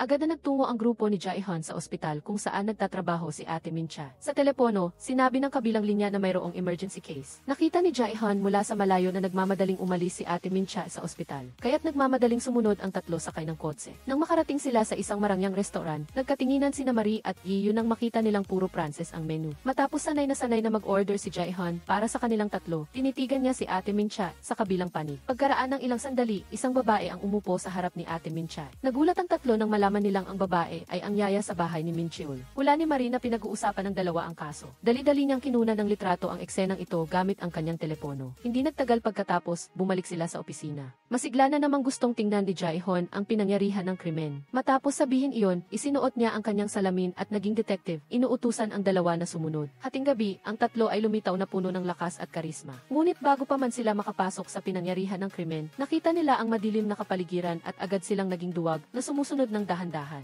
Dumating si Marie sa pinangyarihan upang patunayan kung totoo o hindi ang sinabi ni Ate Minchiul na hindi marinig ang ingay mula sa labas ng silid. Ipinadala ni Jae-hyun si Marie sa silid ni Minchiul habang siya at si Iyu ay gumawa ng ingay sa ibaba. Ang tarantadong ito, hindi inaasahan, hindi talaga marinig ni Marie ang pagtatalo ng dalawa. Ininspeksyon ni Marie ang silid gamit ang flashlight nang biglang may sumilaw na ilaw. Nagmamadaling lumabas si Marie ng silid at hinabol ito. Narinig ni Jae-hyun ang ingay at sumunod din sinundan ni Marie ang lalaki patungo sa kakahuyan, ngunit aksidente niyang natapakan ang isang sanga na nagpapansin sa lalaki. Huminto ang lalaki, hinawakan ang kutsilyo at lumingon patungo kay Marie na nagtatago. Sa kanyang pagkabigla at hindi alam kung ano ang gagawin, tumakbo si Jae-hyun at astig na lumakad patungo sa lalaki. Sa kritikal na sandali, nakita ni Marie nang malinaw ang mukha ng lalaki. Si Min-hyuk pala. Si Min-hyuk pala ang kumuha ng kasong ito. Narito siya para mag-imbestiga ng palihim. Magkakilala sina Min-hyuk, Marie at Jae-hyun. Magkasamang lumaki sina Min-hyuk at Marie. Pansamantala, mayroon din siyang magandang relasyon kay Jae-hyun sa procuratorate. Ngayon na nagkita silang muli dahil sa kaso, binanggit ni Min-hyuk ang nangyari 3 taon na ang nakakaraan, ngunit nautal siya. Nagpalitan ng matatalinghagang salita sina Jae-hyun at Min-hyuk habang walang naiintindihan si Marie na nakatayo sa tabi. Magkasama silang tumayo at pagkatapos ay nahati sa dalawang grupo upang hanapin ang bahay ni Minchiul. Nag-aalala si Jae-hyun na itatago ni Min-hyuk ang mga pahiwatig, kaya tinawag niya si Marie at inutusan siyang makinig sa impormasyon ni Min-hyuk, ngunit huwag itong direktang banggitin. Kinindatan lang niya si Marie. Nakita ni Min-hyuk na nagpapalitan sila ng tingin at hindi siya nasisiyahan. Pumunta sina Jae-hyun at Yiyu sa silid kung saan nangyari ang krimen. Nagsimula silang maghinuha tungkol sa kaso batay sa sinabi ni Minchiul. Kung ang ama talaga ang naglipat ng asawa niya at tumakas, saan kaya siya magtatago? Marahil ay pupunta siya sa lugar na siya lang ang nakakaalam. Isinasa puso ni Jae-hyun ang linyang ito. Mabilis na natapos ang investigasyon. Nag-usisa sina Jae-hyun at Min-hyuk. Naisip ni Jae-hyun na tiyak na may nalaman si Min-hyuk, ngunit ayaw niyang sabihin. Hindi maintindihan ni Marie kung bakit laging nag-iingat si Jae-hyun kay Min-hyuk. Nag-aalangan si Jae-hyun, sinabi kay Iyu na ipaliwanag kay Marie. Ngunit kinaya ni Iyu si Jae-hyun at kalahati lang ng kwento ang sinabi, kaya wala pa ring naiintindihan si Marie. Pagbalik ni Jae-hyun, nagpaalam siya kay Iyu at nagmadaling bumalik sa pinangyarihan ng krimen. Tila may nakita siyang kakaiba. Seryosong-seryoso si Min-hyuk sa kasong ito. Buong magdamag siyang nag-ayos ng impormasyon. Tinukso siya ng kanyang senior, ganoon ka ba ka-focus dahil sa kaso o dahil kay Jae-hyun? Sa totoo lang, hindi iyon ang dahilan. Ang pinansin ni Min-hyuk ay ang kunot noo ni Jae-hyun. Kagabi, hindi maalis iyon sa isip ni Min-hyuk. Sinusuri nilang mag-ama ang kaso. Para magkaroon ng breakthrough, kailangan nilang mahanap ang ama ni Minchiul. Nagtanong ang senior, laging sinasabi ni Minchiul na ang ama niya ang salarin. Posible kaya iyon? Buong katatagan na tumanggi si Min-hyuk, batay sa ebidensya at mga testimonya na hawak niya, naniniwala siyang si Minchiul ang may sala. Ang ama ni Minchiul ay isang pintor. Nalaman ni Jae-hyun na mataas ang halaga ng kanyang mga gawa. Ang kanyang mga pinta ay napakalaking halaga. Bukod pa rito, bawat pinta ay nagpapakita ng isang lalaking may payong. Ito ang simbolo na iginuhit niya bago siya naglaho. Natapos ni Tatay Baek Hyunmoo ang huling pinta sa gallery. Sino ang nakakaalam, baka ang pintang ito ay may pahiwati. Kasabay nito, lihim na kinuhanan ng video ni Baek Marie ang pagkikita ni Ate o Min-a at ng yaya. Ipinadala niya ang video kay Chun Jae-hoon. Sa video, hindi marinig ang sinasabi ng dalawa, ngunit sa pagsusuri ng paggalaw ng labi ay makikita na sinabi ng yaya na hindi niya nakuha ang kanyang separation pie. Humingi siya ng pera kay Ate o Min-a, ngunit ayaw magbayad ng ate. Buong tapang na sinabi ng yaya na sasabihin niya ang alam niya sa labas. Habang sinasabi ang mahalagang bahagi, biglang pinuto ng serbisyo ang yaya. Nilampasan niya ang isa pang panig. Bumisita ang kapatid na babae kay Minchiul. Sinabi niya kay Minchiul na pinuntahan siya ng yaya at humingi ng pera at kung hindi ay ibubunyag nito ang mga alam niya. Ang impormasyong alam ng yaya ay ang kinaroroonan ng ama ni Minchiul. Ngunit kalmado lang si Minchiul. Naniniwala siyang itatago ng yaya ang sikreto dahil malapit nang matapos ang lahat. lahat. Pagkatapos, nagpunta sina Jae-hyun at Marie para makipagkita sa kapatid na babae ni Min-cheol. Agad na nagtanong si Marie, bakit mo itinago ang pagpunta mo para kausapin ang yaya? Ano ang pinag-usapan ninyong dalawa? Hindi niya itinago ang kanyang pagdududa sa kapatid na babae. Sumagot ang kapatid na babae na humingi ng dagdag na bayad sa pagtatapos ng trabaho ang yaya at tungkol sa pagkamatay ng kanilang ina. Naniniwala siya sa sinabi ng kanyang kapatid na lalaki na ang ama ang salarin. Bagamat magkapatid sila sa isang pamilya na muling nagpakasal 5 taon na ang nakakaraan, napakaganda ng kanilang ugnayan. Tungkol naman sa kung bakit hindi binanggit ng huling habilin ng ina ang ama, kundi si Min-cheol, sinabi niyang hindi rin niya alam. Lalo pang lumabo ang katotohanan ng kaso. Nagpa siya si Jae-hyun na magtanong sa mga saksi sa pinangyarihan. Ang saksing tinutukoy ni Jae-hyun ay ang huling pinta na natapos ng ama ni Min-cheol. Mula nang mangyari ang insidente, ang pinta ay nakaimbak sa Art Museum. Nagpunta ang dalawa sa museo at sinabi ng curator na ipinagbenta na ang pinta. Madaling sumagot ang curator na parang hindi nagulat sa nangyari sa ama. Tinatanong ni Jae-hyun ang proseso ng pagkakakilala ng mga magulang ni Min-cheol. Ang ina ni Min-cheol ay ang may-ari ng Art Museum na laging masigasig na naghahanap ng mga bagong pintor. Minsan, nakita niya ang mga likha ng ama ni Min-cheol at pinuri niya ito ng husto. Unti-unti, naging magkasintahan sila at pagkatapos ay nagpakasal. Humingi si Jae-hyun ng pahintulot na tingnan ang huling pinta ng ama ni Min-cheol, ngunit ngayon ay isa lang ang paraan upang makita ang pinta, bilhin ito sa auction. Kakaalis lang ni na Jae-hyun at Marie nang tawagan ng curator ang male reporter na iyon. Napakabilis, lumapit muli sina Jae-hyun at Marie sa reporter. Kilala ang reporter dahil sa eksklusibong panayam niya sa ama ni Min-cheol. Maingat na nagtanong si Jae-hyun habang diretsahang sumagot ang reporter ng walang pag-aalinlangan. Ang sining ay isa ring negosyo. Madalas siyang tumutulong sa mga artista na makahanap ng mga mamimili na may maraming pera, kaya nagkaroon siya ng ganitong uri ng koneksyon ngayon. Sa pananaw ni Min-cheol's father, siya ay isang taong nakatuon sa sining at walang interes sa pera. Lumipat si Min-cheol's father sa kasalukuyan niyang bahay dahil gusto niya ang lawa malapit sa bahay at sa huling painting niya, iginuhit niya ang lawa na iyon. Pagkatapos magtanong, parehong nakita ni na Jae-hyun at Marie na napakakaiba nito. Tila lahat ay may tinatago. Ngayon, para makahanap ng pahiwatig, maaari lamang nilang ibid ang painting ni Min-cheol's father. Ngunit higit ito sa kanilang pinansyal na kakayahan. Nakaisip si Marie ng plano. Humihingi siya ng tulong sa kanyang ina. Sinasabi na gusto niya ang painting bilang regalo sa kaarawan. Narinig ni Marie na gusto niyang sumang-ayon agad ang kanyang ina. Ano man ang halaga, kailangan nilang hanapin ang paraan para bilhin ito. Sa araw ng subasta, dumating ang mag-ina ni Marie sa lugar para dumalo sa subasta. Mabilis na tumaas ang presyo. Mabilis na sumuko ang iba. Ang natira na lamang ay ang kanyang ina at isang misteryosong mamimili na nakikipagbid sa pamamagitan ng telepono. Sa huli, ang misteryosong tao ay nagbid ng doble ng sa ina ni Marie. Pinayuhan ni Marie ang kanyang ina na sumuko na. Mag-iisip siya ng ibang paraan para makuha ang painting. Ang investigasyon ni Min-cheol sa prosecutor's office ay patuloy pa rin, ngunit si Min-cheol ay napakakumpiyansa. Gusto ng prosecutor na mabilis na mahanap ang kanyang ama. Dahil wala silang gaanong ebidensya sa kanilang kamay, kung hindi makahanap ng ebidensya, hindi siya makakasuhan at mabilis siyang makakawala. Pinanood ni Min-hyuk ng paulit-ulit ang TV sa likod ng bahay ni Min-cheol. Madilim ang TV at walang makita. May biglang naisip si Min-hyuk, agad niyang tinanong si Min-cheol. Sinabi niya kay Min-cheol na sa kanyang testimonya, binanggit niya na nakita niyang umalis ang kanyang ama na nakasuot ng pang-akyat ng bundok sa maliit na daanan noong araw na iyon. Ngunit ipinapakita ng TV na sira ang ilaw sa likod ng bahay noong araw na iyon, kaya hindi posibleng nakita ito ni Min-cheol. Pagkasabi pa lang nito, medyo nagulat si Min-cheol at binago ang kanyang testimonya. Marami akong nainom noong araw na iyon, baka nagkamali lang ako ng tingin. Sa dulo ng interogasyon, humingi si Min-cheol ng pabor kay Min-hyuk. Gusto niyang makinig ng isang kanta. Nakalapat si Min-cheol sa mesa ng pagtatanong at tahimik na nakikinig sa musikang pinakikinggan niya habang naliligo noong araw na iyon. Lumitaw sa kanyang isipan ang mga larawan ng kanyang mga magulang, kapatid na babae, mamamahayag at yaya. Hindi sinasadyang napuno ng luha ang kanyang mga mata. Lalo pang pinaghihinalaan ni Min-hyuk ang kakaibang kilos ni Min-cheol. Natapos ang kanta, biglang umamin si Min-cheol. Inamin niyang siya ang pumatay. Napagtataka pa rin ang nakatatandang ina kung bakit biglang umamin si Min-cheol sa panahong ito. Sa kasalukuyan, hindi pa rin natagpuan ang labi ni Min-cheol's father. Natagpuan lamang ang mga butas sa kanyang testimonya at agad siyang umamin. Dapat may dahilan. Inaayos din ni Jae-hyun ang kaso. Nalaman niyang basta banggitin lang ang huling painting.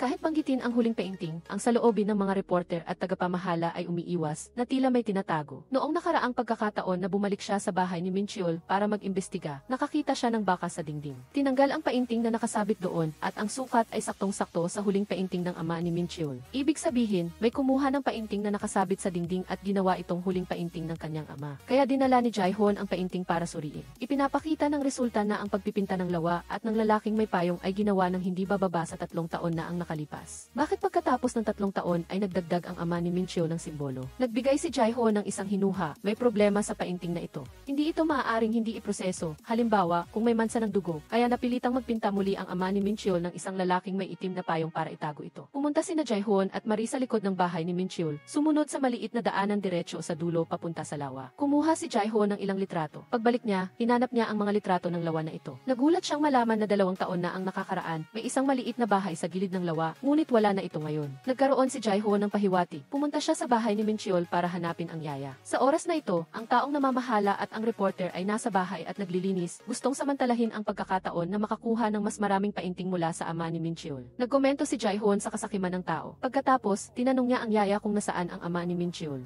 Kahit na ayaw magsalita ng yaya, ayos lang. Nalaman na rin naman niya. Ipinakita ni Jae-ho ang resulta ng pagsusuri ng painting sa yaya at tinanong, bakit sa painting na iginuhit 3 taon na ang nakalipas, idinagdag ni Minchul's father ang lalaking may itim na payong. Sinabi ng yaya na si Minchul ang gumuhit ng painting na ito at gusto lang ng kanyang ama na magdagdag ng kaunti sa painting. Alam ni Jae-ho na nagsisinungaling ang yaya. Nang lumipat si Minchul dito, nawala na ang bahay sa tabi ng lawa. Kung si Minchul ang gumuhit, hindi magkakaroon ng bahay sa painting. Kaya ang painting na ito ay tiyak na iginuhit ng ama ni Minchul. Kung ito ang kanyang gawa, bakit hindi niya idinagdag ang simbolo sa simula pa lang? Naghinuha si Jae-ho. Sa totoo lang, ang lalaking nakaitim ay iginuhit ni Cha Minchul. Mayroon din siyang matapang na hula. Ginto ang ginawa ni Cha Minchul sa kanyang ama. Binisita niya si Cha Minchul at ibinunyag ang resulta ng kanyang hula. Nang marinig ito, namutla si Cha Minchul. Ipinaliwanag niya ang buong pangyayari. Sa totoo lang, ang lahat ng gawa ng ama ni Cha Minchul ay si Cha Minchul mismo ang gumawa. Namatay ang ama ni Cha Minchul 3 taon na ang nakakaraan. Ang selebrasyon ng kaarawan para sa ama ni Cha Minchul kamakailan ay sinadya lamang upang ipakita sa mga tagalabas. Alam na ng mga opisyal at reporter ang pagkamatay niya noon pa. Sa huli, ang isang painting niya ay nagkakahalaga ng daan-daang milyong won. Ayaw nilang palampasin ang pagkakataong kumita ng malaking pera. Noong taong iyon, ang ama ni Cha Minchul ay isa pa ring hindi kilalang pintor at bagaman mahirap ang kanilang buhay, masayang-masaya ang mag-ama na nalulubog sa kanilang sining. Isang araw, nagpinta ang mag-ama. Ikinagulat ng ina ni Cha Minchul na napagkamalan niyang gawa ng ama ang pinta ni Cha Minchul. Para sa dignidad ng kanyang ama, sinabi ni Cha Minchul na gawa iyon ng kanyang ama. Ngunit ang isang walang ingat na salita ay naging simula ng trahedya. Kapag nagsimula kang magsinungaling, hindi mo na ito mapigilan. Pagkatapos niyon, laging pinapalitan ni Cha Minchul ang kanyang ama sa pagpinta. Nalaman ng ina ang tungkol dito pagkatapos magpakasal ang magulang. Ngunit dahil sa pera, hindi niya ito isiniwalat at hinayaan pa ring magpatuloy si Cha Minchul sa pagpinta para sa kanyang ama. Minsan, nawalan ng inspirasyon si Cha Minchul at dahil sa awa ng ama sa kanya, pinayuhan siya nito na huwag pilitin ang sarili. Ngunit hinarangan naman ito ng kanyang ina na mas pinahahalagahan ang pera.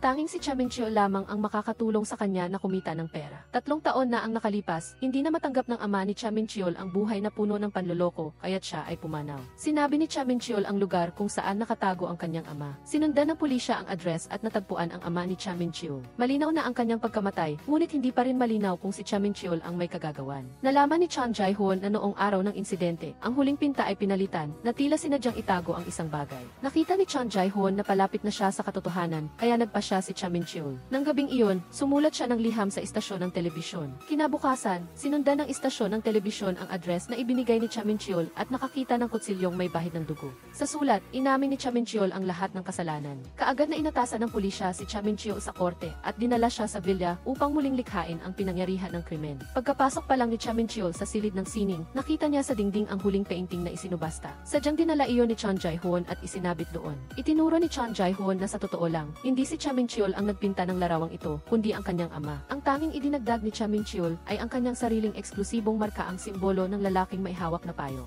Nang gabing nangyari ang insidente, mayroon pang isang likha sa silid ng sining na malapit ng ilabas, ngunit sinadyang sirain iyon ng isang tao. Sinubukan itong pigilan ng ina ni Cha Minchul, ngunit sinaktan siya ng kalaban at namatay dahil sa malalang sugat. At ang taong ito ay ang kapatid ni Cha Minchul. Lumalabas na ang kapatid ni Cha Minchul ay palaging namumuhay sa kasinungalingan at nais ng wakasan ang buhay na ito. Ang pagmamahala ng magkapatid ay palaging napakainam. Nang gabing iyon, dahil gustong tulungan ni Cha Minchul ang kanyang kapatid na babae na makatakas sa parusa, sinabi niya sa kanya na sabihin sa pulisya na ang lahat ay gawa ng kanilang ama. Matapos aliwin ang kanyang kapatid, alam ni Cha Minchul na ang pagsisi sa lahat sa kanyang namatay na ama ay malalantad balang araw. Kaya kusang loob na naging suspect si Cha Minchul, itinago ang armas at pinalitan ang nasirang pinta ng kanyang kapatid ng pinta ng lawa na gawa ng kanilang ama na nakasabit sa dingding. At idinagdag ang kanyang sariling simbolo ang lalaking may hawak na payong. Malinaw na ang katotohanan. Gusto pa ring tulungan ni Chaminchol ang kanyang kapatid na makatakas sa parusa, ngunit pinigilan siya ng kanyang kapatid. Ginagabayan si Chaminchol ng kanyang kapatid na huwag nang magpatuloy sa pagkakamali. Pinayuhan din siya ni Chon Jae-hoon na noong panahong iyon, dahil sa sinserong kasinungalingan ni Chaminchol, napilitan ang kanyang ama na gawin ang sukdulang desisyon. Ngayon ay matigas ang ulo ni Chaminchol na gusto niyang palitan ang kanyang kapatid bilang may sala at ang kanyang kapatid ay mamumuhay sa kahihiyan sa hinaharap. Nalutas ang katotohanan ng kaso, ngunit hindi maintindihan ni Baek Marie kung bakit sa huli ay tinawag ng ina ni Chaminchol ang pangalan ni Chaminchol. Ipinapalagay ni Chon Jae-hoon na posibleng sadyang ipinagkamali ng ina ni Chaminchol si Chaminchol bilang salarin upang protektahan ang kanyang sariling anak na babae. Sa ibang araw, ibinalik ni Chon Jae-hoon ang huling pinta ng ama ni Chaminchol kay Chaminchol bilang bayad sa pagpipinta ng mural kanina. Lumalabas na si Chon Jae-hoon ang kumuha ng larawan ng pinta. Nakatingin si Chaminchol sa huling gawa ng kanyang ama. Naalala ang eksena na kasama ang kanyang ama at kapatid na babae na nakaupo sa tabi ng lawa. Iyon ang pinakamasayang alaala sa buhay ni Chaminchol. Ngayon, naroon ang bagay ngunit wala na ang tao at labis na nalulungkot si Chaminchol. Isa pang kaso ang nalutas at si Chon Jae-hoon ay mag-isang pumunta sa sementeryo ng campus. Matagal siyang nakatayo sa harap ng isang lapida. Wala si Chon Jae-hoon sa opisina. Nag-aayos si Baek Marie ng mga dokumento nang hindi sinasadyang makakita siya ng isang larawan. Pagkakita sa babae sa larawan, labis na nagulat si Baek Marie. Nakita na rin niya ang larawan ng babaeng ito at binanggit ng kanyang lolo na siya ang ginintuang abogado ng kumpanya ng kanilang pamilya. Upang malaman ang ugnayan sa pagitan ni Lee Ju-yaong at Chon Jae-hoon at ang kanyang lolo. Nang gabing iyon, nakipagkita si Baek Marie sa nakatatanda niyang prosekutor para malaman ang tungkol kay Chon Jae-hoon. Pagkakita pa lang niya ay agad na siyang nagtanong tungkol kay Chon Jae-hoon. Bakit daw si Chon Jae-hoon, na laging nakasuot ng mamahaling damit, ay hindi makabayad ng upa at tumatanggap lang ng 1,000 won? Nalunod ang nakatatanda sa alaala. 5 taon na ang nakakaraan sa isang pagtitipon ng mga prosekutor kung saan nag-iinuman ang lahat, tanging sina Chon Jae-hoon at Seo Min-hyuk lang ang nagkunwaring pupunta sa banyo para tumakas. Lumalabas na si Chon Jae-hoon ay nag-imbestiga sa isang malaking kaso. Sinabi niya kay Seo Min-hyuk na dalhin sa kanya ang warrant para sa paghahanap sa lead company na sangkot sa kaso upang magpatuloy sa investigasyon. Ngunit hindi siya nagpakita. Napilitan si Seo Min-hyuk na pasukin ang gusali kasama ang kanyang mga tauhan, ngunit hinarangan sila ng isang grupo ng mga gwardya. Nagharap ang magkabilang panig. Ibinigay ni Seo Min-hyuk ang warrant at saka lang sila pinayagan ng mga gwardya. Para pigilan si Seo Min-hyuk, sinadya ng mga gwardya na ihinto ang elevator, na idinahilan na may problema sa elevator upang pahabain ang oras. Sa panahong iyon, sa lobby ng palapag, nagmamadali ang mga empleyado na sirain ang ebidensya. Habang abala ang lahat, matapang na pumasok si Chon Jae-hoon sa lobby at tiningnan ang mga dokumento ng kaso na hindi pa nasisira. Pagkaraan ng ilang sandali, dumating si Seo Min-hyuk. Magkasama silang pumunta sa opisina ng presidente. Sinisira ng presidente ang huling bahagi ng mga dokumento. Huli ng isang hakbang ang dalawa, kalmado ang mukha ni Chon Jae-hoon at inaresto niya ang presidente sa kasong pagsira ng ebidensya. Ngunit napakamayabang ng presidente. Makipag-ugnayan sa superior ni Chon Jae-hoon. Sa hindi inaasahang pagkakataon, biglang nag-vibrate ang bulsa ni Chon Jae-hoon. Kinuha niya ang telepono ng kanyang superior at sinagot ang tawag mula sa presidente. Nagalit ang presidente at paulit-ulit na tumawag sa iba't ibang tao. Ngunit si Chon Jae-hoon ang sumasagot sa lahat ng tawag. Lumalabas na sa pagtitipon ng mga prosekutor ng gabing iyon, ninakaw ni Chon Jae-hoon ang lahat ng telepono ng lahat. Ngunit ang plano ng tao ay hindi katumbas ng plano ng langit. Hindi inaasahang dumalo ang vice-ministro sa pagtitipon at aksidenteng nakatanggap ng tawag mula sa presidente. Minamaliit ng presidente si Chon Jae-hoon at pinakinggan siya. Sinabi ng vice-ministro na umuwi na siya kaagad. Nahihirapan si Chon Jae-hoon sa maraming paraan. Hindi niya alam kung susundin niya ang vice-ministro at babalik ang kanyang koponan o susundin ang kanyang sariling kalooban at arestuhin ang presidente. Sa huli, pinili pa rin ni Chon Jae-hoon na sundin ang kanyang sariling kalooban. Tinandaan ni Seo Min-hyuk kay Chon Jae-hoon na sinira na ng presidente ang lahat ng mahahalagang record, kaya kahit mahuli pa nila ang kalaban, makakalaya rin ito sa kalaunan. Naisip ni Chon Jae-hoon na tama nga iyon, ngunit may naisip siyang paraan para harapin ito. Kamakailan ay mayroong Seoul Arts Film Festival kung saan naglalakad sa red carpet ang mga artista at nagtitipon din doon ang mga reporter na sabik na kumukuha ng litrato. Dinala ni Chon Jae-hoon ang presidente sa harap ng red carpet. Itinaas ang kanyang nakaposas na kamay kasama ng presidente. Ginaya rin ito ni Seo Min-hyuk at masaya pa niyang binati ang mga reporter. Ang eksenang ito ay talagang isang napakainit na balita. Halos masira na ang kamera ng mga reporter sa kakalitrato. Ito ang plano ni Chon Jae-hoon ang gamitin ang publiko. Inudyok nito ang tanggapan ng piskal na imbestigahan ang presidente. Matapos mailabas ang balita, sinermona ng vice-ministro sina Chon Jae-hoon at ang kanyang nakatatanda. Nagkunwari si Chon Jae-hoon na nagsisisi, ipinaliwanag na wala siyang alam. Abot-abot daw ang kanyang trabaho kamakailan kaya nakatulog siya sa kotse. At nang magising siya at bumaba ng sasakyan, puno na ng reporter sa paligid. Nagpatuloy si Chon Jae-hoon sa pagpapaliwanag ng mahinahon na si Seo Min-hyuk ang humiling ng warrant para sa paghahanap at sinamahan siya sa investigasyon. Gamit ang kanyang husay sa pananalita, ibinunto ni Chon Jae-hoon ang lahat ng responsibilidad kay Seo Min-hyuk. Sino daw ang nagsabi na si Seo Min-hyuk ay may mabuting ama? Nilutas niya ang lahat ng problema at kahit na ako akuin niya ang lahat ng responsibilidad ay hindi siya mapaparusahan. Sa panahong ito, ang tanging kinagigiliwan niya ay ang larawan na nailathala sa pahayagan. Hindi maganda ang dating ng iyong larawan. Umayon ang mga pangyayari sa plano ni Chon Jae-hoon. Dinala ang presidente sa tanggapan ng taga-usig para sa legal na investigasyon. Bago magsimula, habang nasa banyo si Chon Jae-hoon, isang babae ang lumitaw sa tabi niya. Ang babaeng ito ay si Lee Ju-young. Nagtanong siya kung aprobado ba ang pag-aresto sa presidente. Bulong ni Lee Ju-young na maraming ginawang masama ang presidente. Nang makita niya ang mga dokumento, nanginginig siya sa galit. Dapat daw na makulong ang ganitong uri ng tao at magbayad ng nararapat. Noong panahong iyon, hindi pa kilala ni Chon Jae-hoon si Lee Ju-young at nagulat siya sa kanya. Pagkaraan ng ilang sandali, dumating ang lolo ni Baek Marie sa korte kasama ang pangkat ng mga abogado.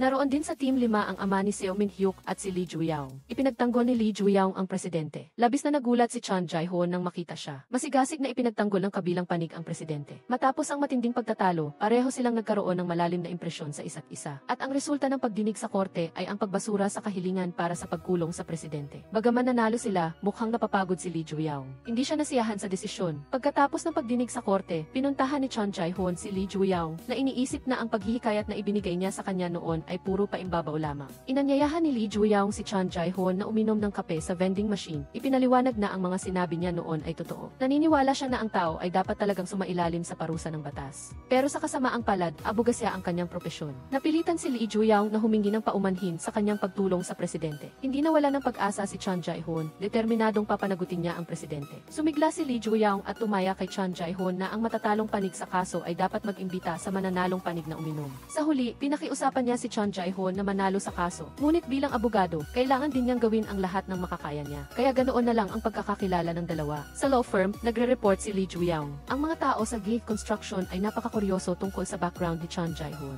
Sinuri na nila si Chon Jae-hoon. Nag-aral siya sa Paris hanggang matapos niya ang high school at bumalik sa bansa matapos mamatay ang kanyang ina. Wala siyang kaibigan o kamag-anak sa bansa. Ngayon lang siya nag-isa. Sa ngayon, hindi nila alam kung anong ebidensya ang hawak ng taga-usig. Matagal nang nawawala ang may kinalamang si pinuno ng Departamento Yang. Kaya ang ibunton ang lahat ng kasalanan ng pagkurakot sa kanya ang pinakamahusay na paraan. Bagaman ipinagtanggol ni Lee Ju-young si Jae-kyung, sa puso niya ay sinusuportahan niya ang pananaw ni Chon Jae-hoon na ang batas ay dapat maging instrumento para protektahan ang katarungang panlipunan at ang maisala ay dapat parusahan ng nararapat. Nais ni Jae-kyung na ipagpatuloy ng presidente ang investigasyon sa pamamagitan ng sulat upang maiwasan ang pagkaipit at sa pamamagitan ng vice-ministro ay pinilit si Chon Jae-hoon. Mariing tumanggi si Chon Jae-hoon at nakipagtalo sa vice-ministro. Nagalit si Seo Min-hyuk para kay Chon Jae-hoon.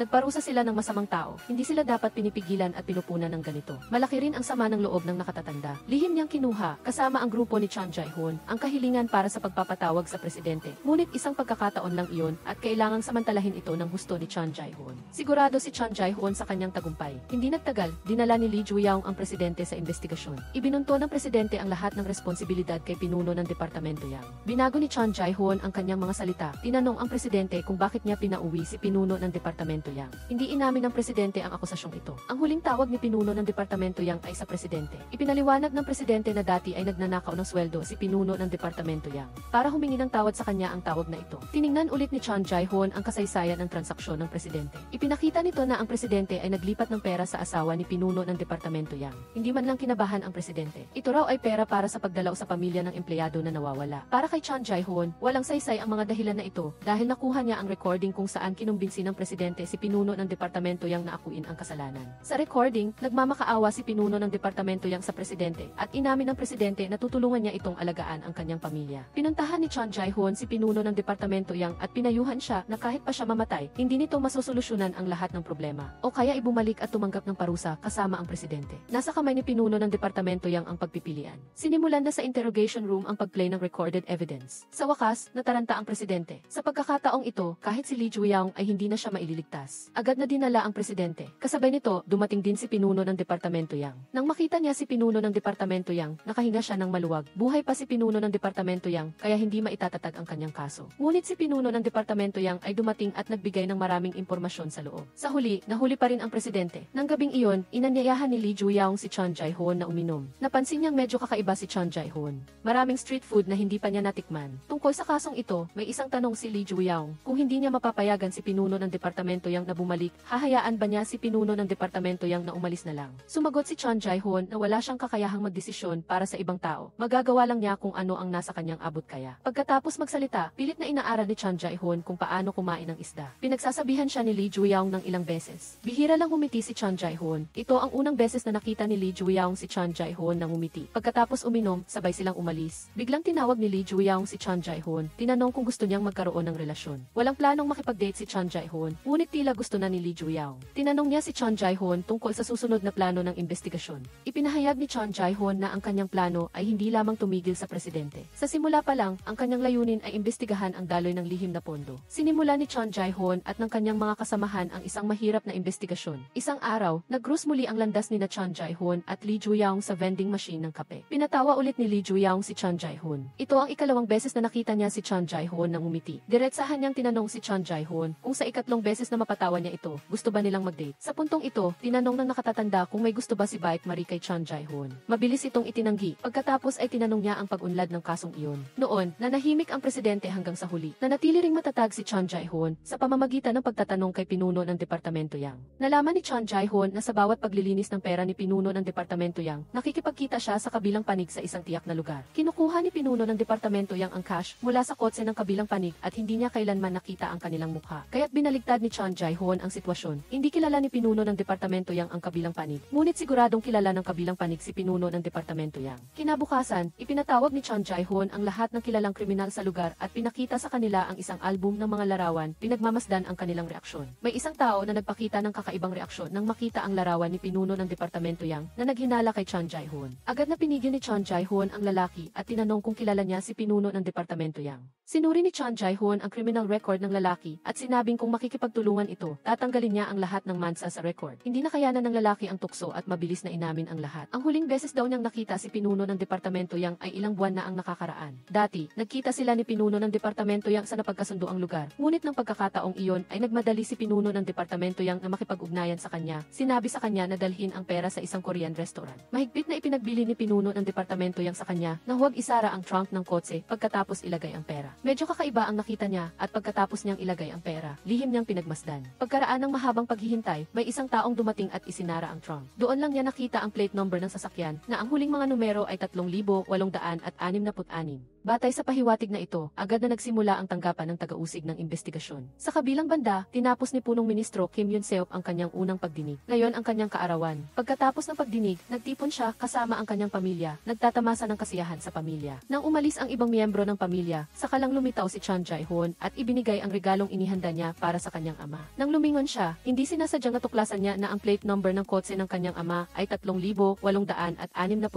Napakakomplikado ng nararamdaman ni Chon Jae-hoon. Sa araw, ipinahayag pa ng kanyang ama sa harap ng media na itataas niya ang bandila ng katarungan. Naalala niya noong siya ay isang taga-usig, ang kanyang ama ay isang mataas na opisyal, at lumitaw din ang sistema ng pagsubaybay. Sa seremonya ng inaugurasyon, nakipagkamay ang ama sa kanya na nagpapahayag ng kanyang pag-asa. Nag-iimbestiga rin ang mga kasamahan sa plate number ng sasakyan. Mabilis ding nalaman ni Seo Min-hyuk na ama ni Chon Jae-hoon si Kim Yun-seop. Alam ng nakatatanda na si Chon Jae-hoon ay anak ni Kim Yun-seop. Naiintindihan niya ang kanyang pagkakagulo at kahit anong desisyon ang gawin ni Chon Jae-hoon, susuportahan niya ito. Ngunit nais pa rin niya na tumigil si Chon Jae-hoon doon. Ayaw niyang makita si Chon Jae-hoon na iniimbestigahan ang kanyang sariling ama. Nakita ni Lee Ju-yaong ang paghihirap ni Chon Jae-hoon. Lumapit si Lee Ju-yaong at kinausap siya. Tinanong siya ni Chon Jae-hoon, hindi niya maiiwasang imbestigahan ang taong pinakakinikilala niya. Kung siya si Lee Ju-yaong, ano ang gagawin niya? Pinayuhan siya ni Lee Ju-yaong ng matagal. Kung siya, ipagpapatuloy niya ang investigasyon. Nang gabing iyon, nakipagkita si Chon Jae-hoon sa kanyang ama. Matagal nang hindi sabay na nakakain ng jajangmyeon ang mag-ama. Nagsimula silang mag-usap tungkol sa kasong iniimbestigahan kamakailan. Walang pag-aatubiling sinabi ni Chon Jae-hoon na iniimbestigahan niya ang lihim na daloy ng pera ng presidente. Nang marinig ito, bahagyang nagbago ang ekspresyon ni Kim Yun-seop. Hindi niya sinabi ang tungkol sa kanyang nakaraan. Dati, noong siya ay isang taga-usig, tulad din siya ni Chon Jae-hoon ngayon. Palagi niyang iniisip na kung maging matatag lang siya, mababago niya ang mundo. Ngunit ngayon, nagbago na ang kanyang pag-iisip. Kung makakaabot lang siya sa mas mataas na posisyon bilang punong ministro, doon lang niya talaga matutupad ang kanyang ideal na lipunan ng katarungan at pagkakapantay-pantay. Ngayon, malapit nang matapos ang lahat. Umasa siyang tutulungan siya ni Chon Jae-hoon. Ngunit sa mata ni Chon Jae-hoon, hindi pwedeng magkaroon ng kahit na maliit na dungis. Ayaw niyang bigyan ng pagkakataon ang kanyang ama. Opisyal na sinimula ni Chon Jae-hoon ang investigasyon at ipinatawag pa ang kanyang ama sa tanggapan ng taga-usig para sa pagtatanong. Sa pagtatanong, bawat tanong ni Chon Jae-hoon ay napakatalim. Napilitan siyang huminto matapos ang kalahati lamang ng pagtatanong. tanong. Balisang pinapanood ng mga pinuno ang pagtatanong na ito. Paulit-ulit na pinipigilan si Chun Jae-hoon, ngunit ayaw niyang makipagkompromiso. Pagkatapos ng maikling pagtigil, nagsimula ulit siya. Binigyan niya ng file ang kanyang ama. Sa labas ng interrogation room, maraming kongresista ang tumawag upang magtanong tungkol sa sitwasyon. Nag-uusap din ang mga pinuno tungkol sa kanilang estratehiya. Sa pagkakataong ito, matigas ang paninindigan ni Chun Jae-hoon. Baka may matibay na ebidensya, kaya kinakailangan na nilang pag-isipan ang pag-atras. Kapag nalantad ang lahat, dapat gawing tila si Kim Yun-seop lang ang tumanggap ng pera sa kasong ito. Hindi nila napansin na may nakakabit na listening device sa ilalim ng mesa. Narinig na pala ni Chun Jae-hoon at Kim Yun-seop sa interrogation room ang buong usapan. Sa katunayan, si Chun Jae-hoon ang nagkabit ng listening device sa loob ng folder. Binigyan ni Chun Jae-hoon ang kanyang tatay ng earphone sa loob ng folder. Pinayuhan ni Chun Jae-hoon ang kanyang tatay na kapag sinimulan na ang investigasyon, iiwan siya at mag-isa na lang siya. Habang hindi pa huli ang lahat, may pagkakataon pa siyang itama ang kanyang pagkakamali. Nakumbinsi ang kanyang tatay at inamin na niya ang lahat. Pagkatapos pansamantalang tapusin ang investigasyon sa araw na iyon. Sinabi ni Chun Jae-hoon sa kanyang tatay na gusto niyang maging taga-usig na tulad niya. Pagkasabi niyon, tumalikod si Chun Jae-hoon at umalis, hindi niya hinatid ang kanyang tatay. Habang paalis ang kanyang tatay, nakita niya sa isang bulletin board na si Chun Jae-hoon ay kinilala bilang natatanging taga-usig para sa unang kalahati ng taong ito. Ngumiti siya ng masaya. Nakatayo si Chun Jae-hoon na tulala sa ulan. Bumagsak ang telepono ng kanyang tatay sa sahig at naririnig pa rin ang boses mula dito. Sinagot ito ni Chun Jae-hoon. Ang kausap ay isang lalaki na nagmamadali kay Kim Yun-seok na magdesisyon kaagad at pagkatapos ay binabaan siya. Kinaumagahan, nagpatawag ang prosecutor's office ng press conference at ipinahayag na si Kim Yun-seok ay tumanggap ng political funds at dahil sa takot na managot sa kasalanan ay nagpakamatay. Matapos i-anunsyo ang balita, naging maingay ang publiko. Nagalit si Chun Jae-hoon nang marinig ang balita. Nagmamaneho siya ng galit na galit pabalik sa bahay para hanapin ang listahan ng mga tao na hindi pa naibibigay ng kanyang tatay sa kanya kagabi. Habang naghahanap si Chun Jae-hoon, sumugod ang kanyang kapatid at sinabi sa kanya na umalis siya. Paulit-ulit na sinasabi ni Chun Jae-hoon na kailangan niyang hanapin ang mga taong nanakit sa kanyang tatay at kailangan niyang ipaghiganti ang kanyang tatay. Ngunit sinisi naman siya ng kanyang kapatid na lahat ay kasalanan ni Chun Jae-hoon at ang investigasyon niya ang nagpahirap sa kanilang tatay. Tumahimik si Chun Jae-hoon at hindi nagsalita. Nang matanggap ng prosecutor's office ang balita, iniutos ng kanilang boss sa kanyang senior at kay Min Hyuk na itigil na ang investigasyon at huwag nang maghukay pa. Walang magawa ang dalawa kundi sumunod. Ngunit ayaw sumuko ni Chun Jae-hoon at lihim siyang nag-imbestiga sa kaso ng kanyang tatay. Nalaman niya na ang tawag sa telepono noong gabi na pumanaw ang kanyang tatay ay isang spoof number. Sa pamamagitan ng clue na ito, inutusan ni Chun Jae-hoon ang kanyang mga subordinates na siyasatin ang lahat ng mga pangalan ng mga negosyo ng spoofed phones sa Seoul. Kasabay nito, pumunta siya sa iba't ibang lugar para imbestigahan ang mga opisyal na may kaugnayan sa kanyang tatay. Lalong lumalim ang investigasyon na ikinagalit ng mga boss. Inutusan nila ang mga subordinates na kunin ang lahat ng mga materyales sa investigasyon sa opisina ni Chun Jae-hoon. Nahirapan si Chun Jae-hoon at wala siyang magawa kundi sumali sa mga pagdinig ng ibang mga kaso. Ngunit si Chun Jae-hoon ay balisa at nalulungkot dahil sa nangyari sa kanyang tatay. Kailangang paalalahanan siya ng hukom ng maraming beses bago siya bumalik sa kanyang sarili. Nakita ni Yoo Hee-jo ang eksenang ito habang nakaupo at naghintay. Pagkatapos ng pagdinig, pumunta siya para aliwin siya. Nang malaman niyang ang bagong pumanaw na miyembro ng asembleya ay ang tatay pala ni Chun Jae-hoon, natigilan si Lee Ju-yaung. Naintindihan niya kung bakit labis na nasasaktan si Chun Jae-hoon. Siya ang dituwirang dahilan ng pagkawala ng kanyang tatay. Nag-aalala si Lee Ju-yaung para kay Chun Jae-hoon, kaya sinundan niya ito sa isang kainan sa gilid ng kalsada. Pinanood niya si Chun Jae-hoon na uminom ng sunod-sunod na baso at tahimik na sinamahan siya ni Lee Ju-yaung. Gayunpaman, hindi siya pinansin ni Chun Jae-hoon, tumayo at umalis. Naglakad si Chun Jae-hoon na tuliro sa ulan, tumingala sa langit at hinayaan ang ulan at luha na dumaloy sa kanyang mukha. Pagod na humiga si Chun Jae-hoon sa gitna ng kalsada. Pagtingin niya sa kanyang tabi, nakita niya si Lee Ju-yaung na nakahiga sa tabi niya. Kinikayat siya nito at sa wakas, umiti si Chun Jae-hoon. Ito na ang pangatlong beses na napatawa siya ni Lee Ju-yaung. Lumipas ang 2 taon. Naging abala si Lolo ni Marie sa kanyang kumpanya. Naintindihan ni Lee Ju-yaung ang nararamdaman ng tao at nagdala siya ng kape para sa Lolo. Habang nagkukwentuhan sila, tinanong ng Lolo kung ano ang plano ni Lee Ju-yaung sa hinaharap. Bago pa makasagot si Lee Ju-yaung, bulong ng Lolo na sigurado siyang mahulaan niya ito. Di nagtagal, pumunta siya sa opisina ni Lee Ju-yaung at naglabas ng isang folder at ibinigay ito kay Lee Ju-yaung. Kumpiyansa siyang nahulaan niya ang pangarap ni Lee Ju-yaung. Nang buksan ni Lee Ju-yaung ang folder, nakita niya ang kontrata ng associate lawyer. Nagulat siya. Ito ang pangarap ng di mabilang na mga abogado sa kumpanya. Mukhang awkward si Lee Ju-yaung, bumuntong hininga siya. Ibinigay niya sa Lolo ang resignation letter na inihanda na niya dati. Matagal na niyang iniisip na umalis at makipagtulungan kay Chun Jae-hoon para magtayo ng isang law office. Para sa pangarap na ito, nag-resign si Lee Ju-yaung sa best law firm at nagsimulang maghanap ng lugar. Isang araw, sinamahan si Lee Ju-yaung ng isang real estate agent sa isang lumang tea house. Tuwang-tuwa siya nang makita niya ang maluwag at maliwanag na lugar na ito. Tila sigurado na siya na ito ang lugar kung saan magsisimula magsisimula ang kanyang pangarap. Tiningnan niya ang mga taong nagmamadali sa labas ng bintana at ngumiti siya ng may kasiyahan. Pagkatapos niyang upahan ang lugar, agad na pinuntahan ni Lee Ju-young si Chon Jae-hoon. Plano niyang imbitahan si Chon Jae-hoon na maging kasosyo pagkatapos nilang magbukas. Hindi maintindihan ni Chon Jae-hoon kung bakit nag-resign si Lee Ju-young sa trabaho niya sa Baek Law Firm. Mahigpit ang tingin ni Lee Ju-young.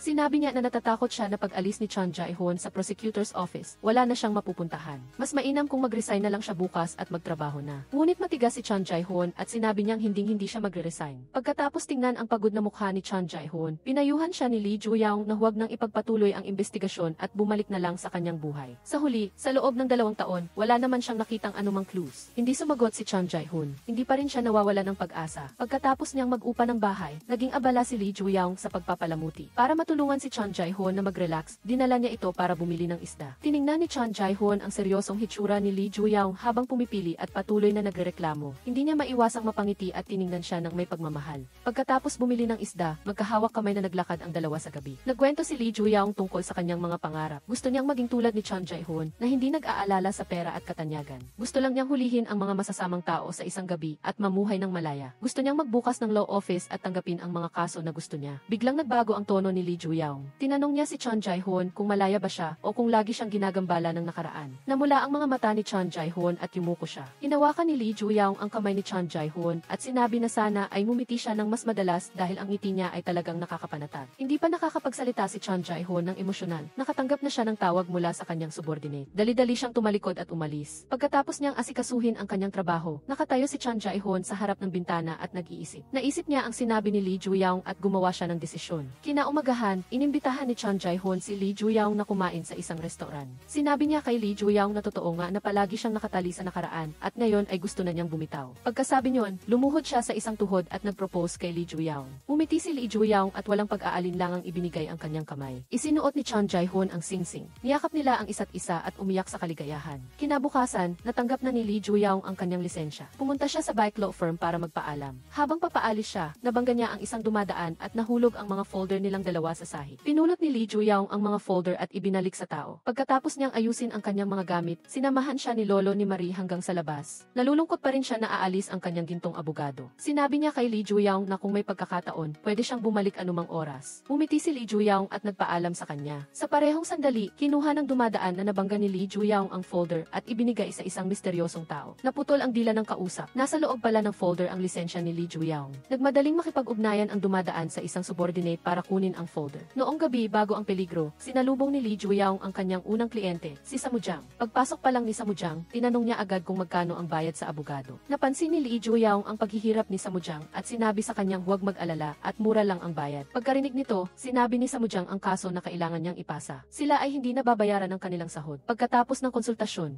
idinikit ni Lee Ju-young sa pader ang banner na abogado, 1,000 won ang bayad. Tuwang-tuwa siyang tinawagan si Chon Jae-hoon at sinabi sa kanya na mayroon na siyang unang kliyente ngayon. Habang nagsasalita si Lee Ju-young, kinuha niya ang lisensya niya sa isang sobre. Gusto niyang isabit ito ng mataas, ngunit nang makita niya ang lisensya, napansin niyang may problema. Aksidente niyang nakuha ang folder ng lalaki kaninang umaga. Sa loob nito ay may mga kumpidensyal na dokumento na may kinalaman kay Kim Yoon-seo. Binaba ni Lee Ju-young ang tawag at binuklat ang folder. Pagkatapos niyang basahin at maunawaan ang laman nito, agad siyang tumawag kay Chon Jae-hoon at gustong pumunta sa prosecutor's office para hanapin siya. Pagkaalis ni Lee Ju-young, dumating sa law office ang subordinate na nakatanggap ng utos. Binuksan niya ang sobre sa mesa at tiningnan ito. Nang malaman niyang wala ang hinahanap na dokumento sa opisina, wala siyang magawa kundi patuloy na sundan si Lee Ju-young. Sinundan niya ito hanggang sa subway. Nang malaman ni Lee Ju-young na may sumusunod sa kanya, lumingon siya at tinitigan ang mata ng sumusunod. Sa kabilang banda, naghihintay si Chon Jae-hoon kay Lee Ju-young sa pintuan ng bagong number 1 gaya ng kanilang usapan. Ngunit sunod-sunod na bumaba ang mga pasahero at hindi pa rin niya nakikita si Lee Ju-young. Sumakay si Chon Jae-hoon sa subway para maghanap. Nakita niya ang isang grupo ng mga pasahero na tumatakbo sa gulat. Nagpatuloy sa paglalakad si Chon Jae-hoon at nakita niya si Lee Ju-young na nakaupo sa upuan. Nang marinig niya ang tawag ni Chon Jae-hoon, pilit na iminulat ni Lee Ju-young ang kanyang mga mata. Sinabi niya kay Chon Jae-hoon, paumanhin at pagkatapos ay ipinikit niya ang kanyang mga mata at nawala ng malay.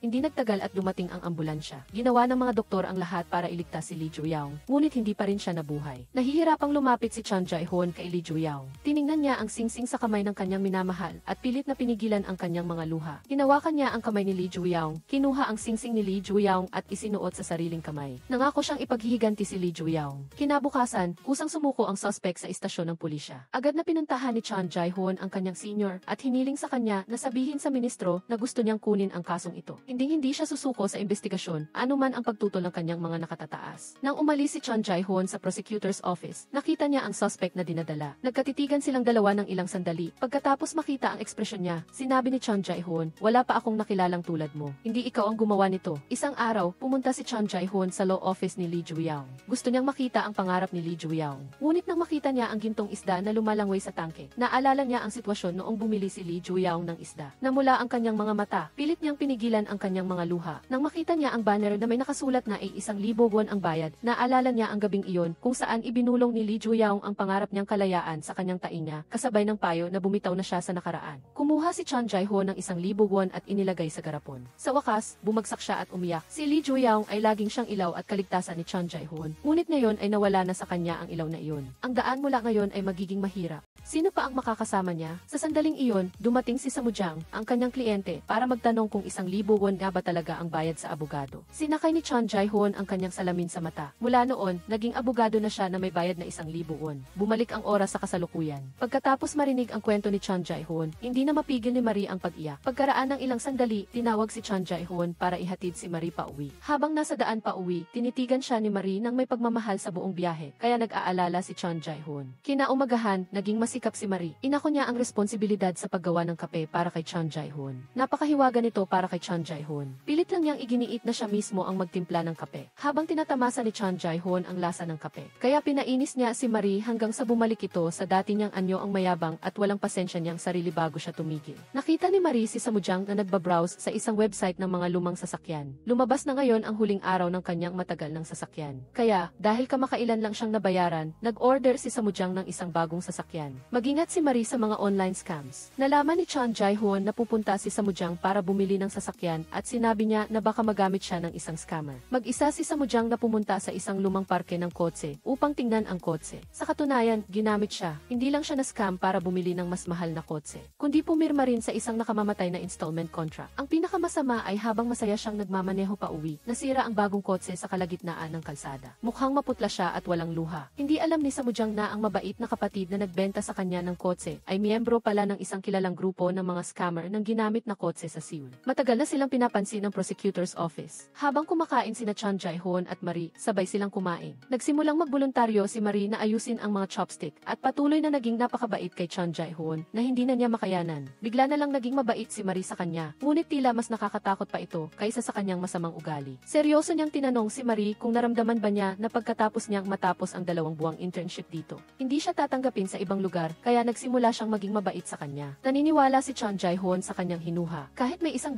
bibig si Marie, hindi niya ito maipapaliwanag. Pagkatapos masira ang kotse ni Samujang, bumalik siya sa dealership at humingi ng refund. Ngunit ang kotse ay nasira habang ginagamit ito ni Samujang at imposibleng ibalik ito. Bumalik siya sa bahay na walang kotse at walang pera. Naisip niya ang kanyang asawa at mga anak at labis siyang nahiya. Siya ay nalulungkot na hindi siya pumunta sa law office para magtrabaho kinabukasan. Nagsimulang mag-alala si Chon Jae-hoon. Kusang loob siyang pumunta at hinanap si Samujang. Sa wakas, pinilit niya itong sabihin ang buong kwento tungkol sa panloloko sa kanya sa pagbili ng lumang kotse. Una, mag-post sila sa isang website. Isang website para sa mga kotse na may magandang kalidad at mura. Sa ganitong paraan, pumupunta ang mga customer para tingnan ang kotse. Susunod, gagamitin nila ang kanilang magaling na pananalita para lokohin ang mga customer na bilhin ang kotse sa mataas na presyo. Ngunit ang loob ng kotse ay sira-sira na. Sumigaw si Chon Jae-hoon at agad na gustong dalhin si Samujang sa dealership. Ipinahayag niya ng may lakas ng loob na pipilitin niya silang ibalik ang pera. Dahil ang mga scammer ay palaging kumikilos ng sabay-sabay at walang permanenteng opisina, kinailangan ni Chon Jae-hoon na gumamit ng paraan ng pangingisda. Nagpanggap siya na isang nagbebenta na naghahanap ng kotse. Sinalubong siya ng kapatid na anghel na nagbenta ng kotse. Ginamit niya ang parehong estratehiya na ginamit niya kay Samujang at pinayuhan si Chon Jae-hoon na talikuran ang magandang kotse at bilhin ang kotse na inirerekomenda niya. Ngunit anuman ang ginawa niyang panloloko,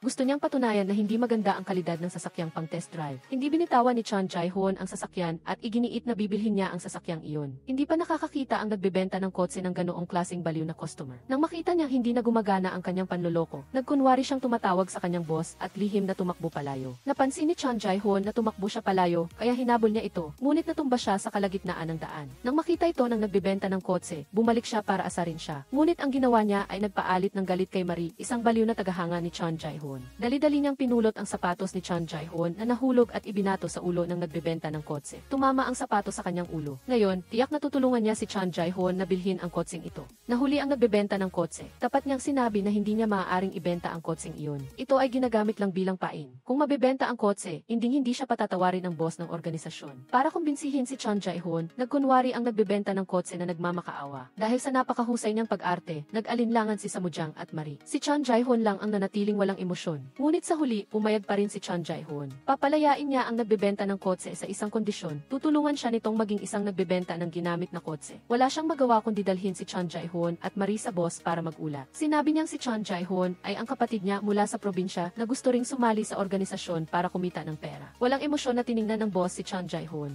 Medyo seryoso siya at kalmado. Tiningnan niya si Marie na nagpanggap na kanyang masiglang kapatid na may pag-aalinlangan sa kanyang mga mata. Agad na nagpumilit si Marie at ipinahayag ang kanyang katapatan sa amo. Tiyak nakikitain niya ang maraming pera para sa kanya. Ang sigasig ni Marie ay nagpatawa sa boss. Agad siyang pumayag na sumali ang dalawa. Sinundan ng dalawa ang nagbebenta ng kotse at nagsimulang matutunan ang mga panloloko ng mga scammer. Sa buong daan, sumulyap si Chang Jae-hoon. Bigla siyang nakakita ng isang grupo ng mga tao na naglalakad patungo sa opisina ng boss. Sinundan agad sila ni Chang Jae-hoon. Isang grupo ng mga tao ang nag-uusap sa isang silid. Kailangan nilang palawakin ang kanilang sakop at kumita ng 100,000,000 won. Chang Jae-hoon. Hindi pa siya tapos makinig ng madetect siya ng ibang empleyado. Mabuti na lang, dumating agad ang nagbebenta ng kotse para dalhin siya palabas. Pagdating sa isang walang taong lugar, sinabi ng nagbebenta ng kotse kay Chang Jae-hoon at Marie na tinawag ang kanilang boss sa prosecutor's office ngayon para tanungin. Nagbago ang eksena, nakaupo ang boss at nakangiti sa harap ng kanyang senior. Dahil sa akusasyon ng pandaraya sa pagbebenta ng ginamit na kotse, kalmadong nagpaliwanag ang boss at sa huli, hindi siya at ang kanyang subordinate ay pinigil ng prosecutor's office. Bagaman nakabalik ang boss, hindi maganda ang kanyang mukha. Lumalabas na hindi maganda ang sitwasyon. Noong gabi, bumalik si Chang Jae-hoon at Marie sa opisina. Base sa narinig niya sa labas ng opisina ng boss, hinulaan ni Chang Jae-hoon.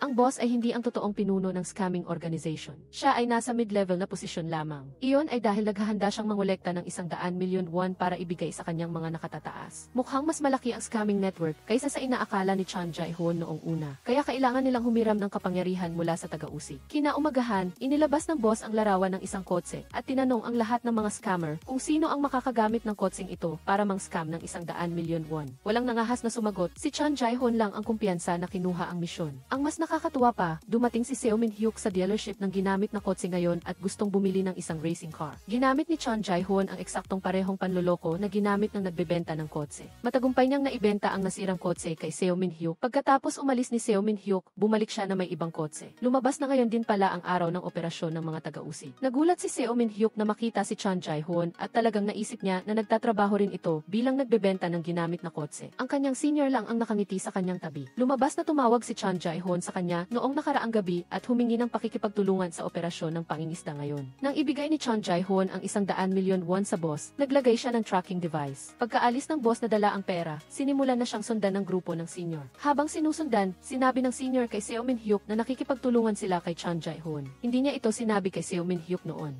Dahil masyadong masama ang kanyang pag-arte, natakot sila na mapansin ng boss ng scamming. Sinundan ni Chang Jae-hoon ang grupo ng boss. Pagkatapos nilang dumaan sa counter, nagmaneho sila patungo sa isang gusali. Ang lugar ng paghahatid ay ang underground parking lot. Pagpasok ng lahat ng miyembro ng scamming group, nilok ni Samujang at Marie ang malaking pintuan. Ang mga pulis at taga-usig ay nakaposisyon na. Pagkatapos nilang maging handa, nagsimula si Chang Jae-hoon na magdulot ng gulo sa parking lot. Nang malaman ng mga scammer na may problema, nagsimula silang magmadali, ngunit hindi nila alam na napapalibutan na sila sa labas.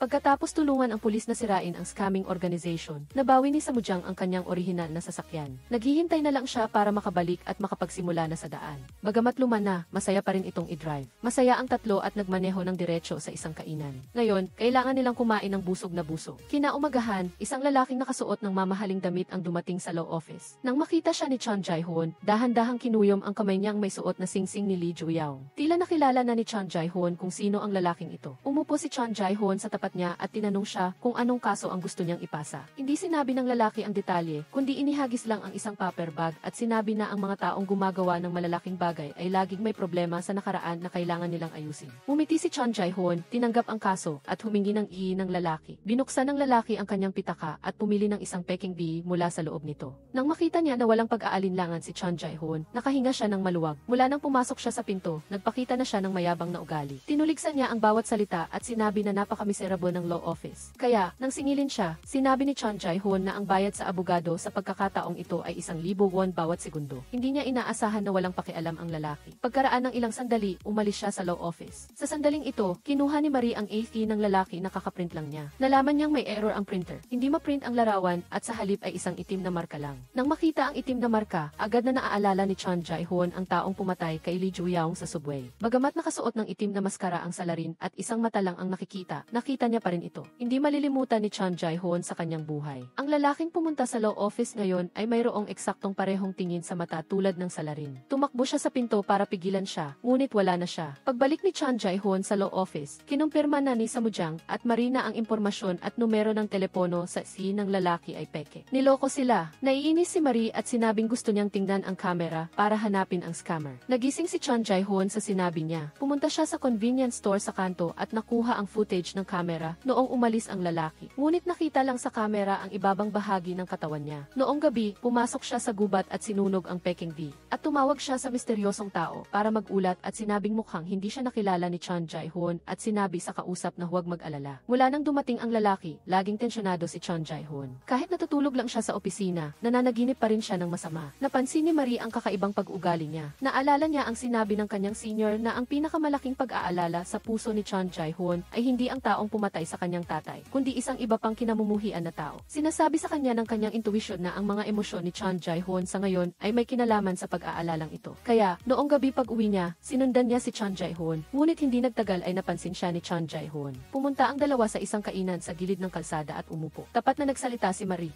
Malapit nang matapos ang kanyang internship, pakiramdam niya ay unti-unti na siyang nakaka-adjust sa ritmo ng opisina at marami siyang natutunan kay Chon Jae-hoon. Lubos siyang nagpapasalamat sa kanya sa panahong ito. Bukod pa rito, tapat na sinabi ni Marie na gusto niya si Chon Jae-hoon, kaya ayaw niyang makita siyang nasasaktan. Gayunpaman, nakuha ni Chon Jae-hoon ang pangunahing punto at sinabi na ang damdamin ni Marie ay totoo noong sinabi niya ang ikalawang pangungusap. Agad itong tinanggihan ni Marie na itinatago ang kaba sa kanyang puso. Pagkatapos magbiruan, naging seryoso si Marie. Sinabi niya na pumayag si Chon Jae-hoon na tuparin ang isang hiling niya at oras na para gamitin ang pribilehiyong iyon. Ang kanyang hiling ay tulungan si Chon Jae-hoon na alisin ang kanyang obsesyon. Upang mahanap ang pangalan na matagal na niyang hinahanap, ayaw niyang makita pang naghihirap si Chon Jae-hoon. Nag-isip ng malalim si Chon Jae-hoon. Sa huli, tinanggap niya ang tulong ni Marie. Sumama rin si Samujang sa kanila. Nagsimulang alalahanin ng tatlo ang mukha ng lalaki at iginuhit ito sa papel. Gayunpaman, ang mga gawa ni na Chon Jae-hoon at Samujang ay hindi talaga maganda. Ang kanilang elementaryang pagguhit ay nagpatawa kay Marie. Ipinakita niya ang kanyang obra na lubos na ikinagulat ni na Chon Jae-hoon at Samujang. Tiningnan ni Chon Jae-hoon ang taong nasa larawan, lalo na ang kanyang mga mata. Sigurado siya na ito ang salarin na hinahanap niya. Agad na dinala ni Chon Jae-hoon ang larawan kay Kim Yoon-seok upang kumpirmahin ang pagkakakilanlan ng lalaki. Pero si Jo Woo-seok ay hindi pa rin makilala ang tao kahit tiningnan niya ito ng maigi. Sinabi ni Samujang sa kanya na subukan niyang alalahanin ang eksena nang magkita sila, baka sakaling matulungan siya ng kanyang alaala na maalala ito ng mas malinaw. Dahil dito, bumalik ang alaala ni Jo Woo-seok 3 taon na ang nakakaraan. Noong panahong iyon, siya ay isang sugarol pa rin. Pagkatapos niyang matalo ng malaking halaga ng pera, binugbog siya ng may-ari ng kasino. Sa sandaling ito, dumating ang isang lalaki at naghulog ng malaking halaga ng pera sa sahig na gusto niyang umamin ng kasalanan para sa kanya. Huminto ang huling eksena sa alaala sa mukha ng lalaki. Ang pamamaraan ni Samujang ay talagang epektibo. Lubos na sigurado si Jo Woo-seok na ang lalaki sa larawan ay ang taong nanuhol sa kanya.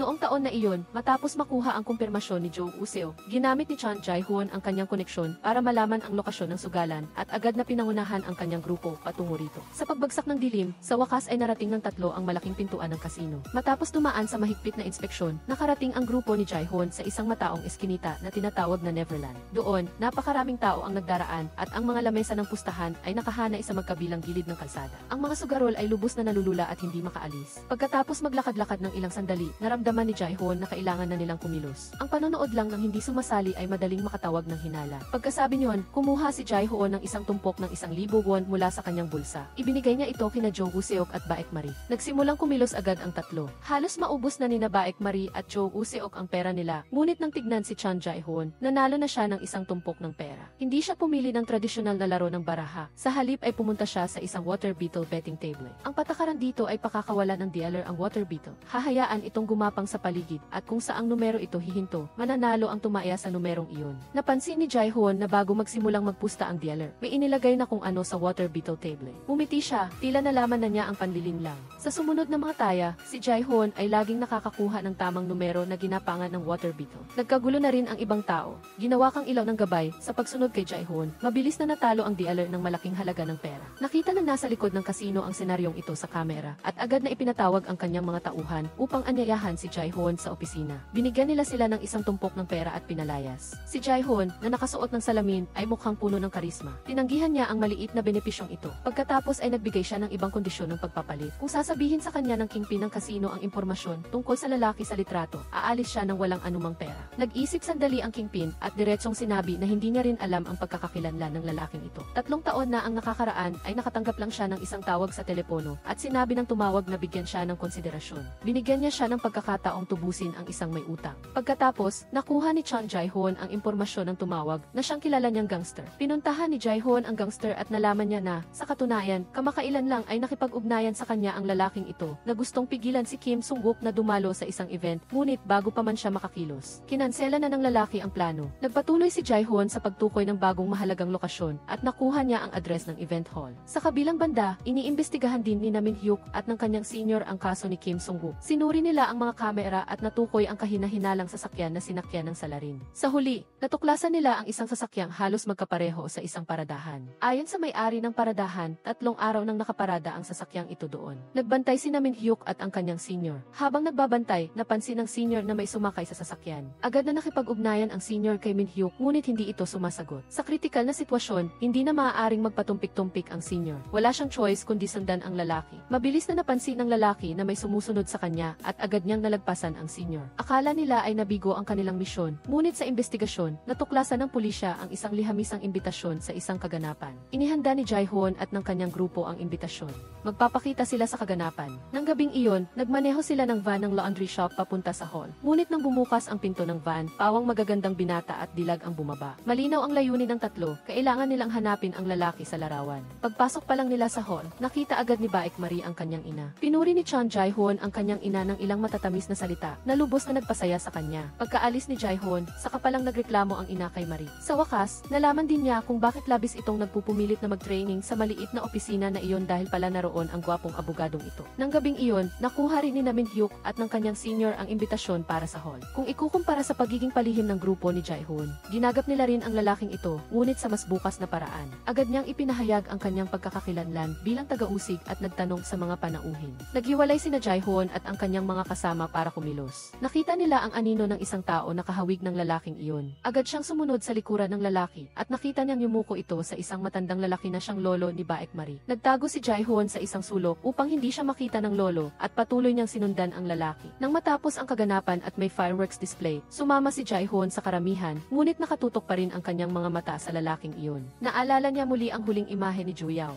Ang kalaban ay malapit na. Dahil dito, hindi na napigilan ni Chun Jae-hoon ang galit sa kanyang puso. Agad niyang kinuha ang isang kutsilyo at dumiretso patungo sa lalaking iyon. Habang nilalapitan niya ito, tila naramdaman ng lalaki ang panganib at lumingon kay Jae-hoon. Natuklasan ni Jae-hoon na ang lalaki ay dumating sa law office sa event hall. Sa tulong ni Jo Woo-seok, nalaman niyang siya si Chief Cha na may hindi malinaw na ugnayan sa lolo ni Baek Marie. Sa isang maliit na silid sa kaganapan, may ginaganap na auction na mailayuning mag-money laundering. Nagkunwari si Jo Woo-seok bilang isang waiter, inilagay ang kanyang telepono sa harap ng kanyang dibdib para lihim na kunan ng video ang iligal na aktibidad na ito. Ngunit halos nadiskubre siya ni Chief Cha at sa kabutihang palad, sa mahalagang sandali, may dumaan na grupo ng makapangyarihang tao na nagpalipat ng atensyon ni Chief Cha. Pagkatapos, nagsimula ang fireworks display. Patuloy na sinundan ni Jae-hoon si Chief Cha. Pinulot niya ang isang kutsilyo at itinago sa kanyang kamay. Sa pagtulak ng pagkamuhi, mahigpit na hinawakan ni Jae-hoon ang kutsilyo at lumapit kay Chief Cha. Tila naramdaman ni Chief Cha ang mapanganib na titig. Lumingon siya, ngunit walang anuman sa likuran niya. Tanging isang kutsilyo na bumagsak sa isang lugar na hindi napapansin. Sa huling sandali, nanaig ang katinuan sa isip ni Jae-hoon. Pagkatapos niyang magpalamig sa banyo, bumalik siya sa hall. Matagal nang naghihintay sina Baek Marie at Jo Woo-seo. Hindi na sila makapag-antay.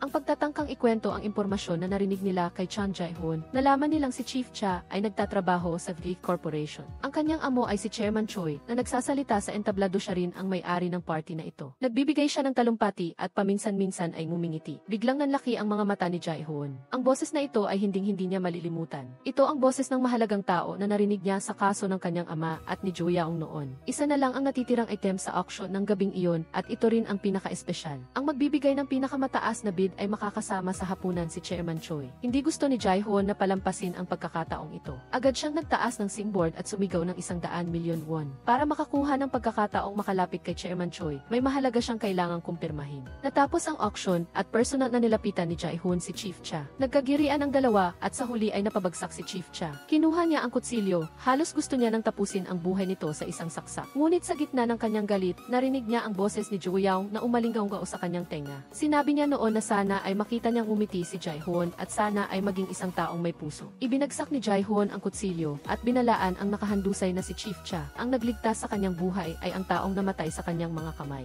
Bubuksan niya ito ng mahal. Pagkatapos magsalita, umalis si Chon Jae-hoon sa opisina. Pag-uwi niya, binuksan niya ang investigasyon diagram sa dingding at idinikit ang mga larawan ni na Chairman Choi at ng lolo ni Baek Marie. Sa wakas, lumutang na ang mga nasa likod sila nga ang dalawang ito. Alam ni Marie na natukoy na ni Jae-hoon ang huling kalaban, ngunit hindi niya alam na kasama doon ang lolo na pinakamamahal niya. Ngunit hindi mapigilan ang paghihiganti. Kinabukasan, pumunta si Jae-hoon sa opisina at nagtanong kay Marie ng isang kakaibang tanong. Kung isang araw, malaman mong ang pinakamamahal mong tao ay gumawa ng maruming bagay, ano ang gagawin mo? Diretsong sinabi ni Marie na kahit malungkot, isisiwalat pa rin niya ang krimen ng taong iyon. Hindi sumagot si Chon Jae-hoon, sa halip ay tinanggal niya ang kanyang salamin at isinuot kay Baek Marie. Umaasang pagdating ng oras na magkakasala ang kanyang lolo, magagamit niya ang salamin para takpan ang kanyang namumulang mga mata. Kinabukasan, umalis si Jae-hoon sa opisina. Bago umalis, nag-iwan siya ng liham para kay Marie. Hindi nalaman kung saan nagpunta si Jae-hoon sa mga sumunod na araw. Ang law office na nawalan ng kaluluwa ay huminto sa operasyon. Bumalik si Marie sa law firm ng kanyang lolo. Paminsan-minsan, bumabalik pa rin siya sa opisina para pakainin ang mga isda. Nang araw na iyon, dumating din si Jo Woo-seo para maglinis. Nakita ni Marie na suot pa rin niya ang apron na mailarawan ni Jae-hoon. Galit at inis siya. Isang taon nang umalis si Jae-hoon.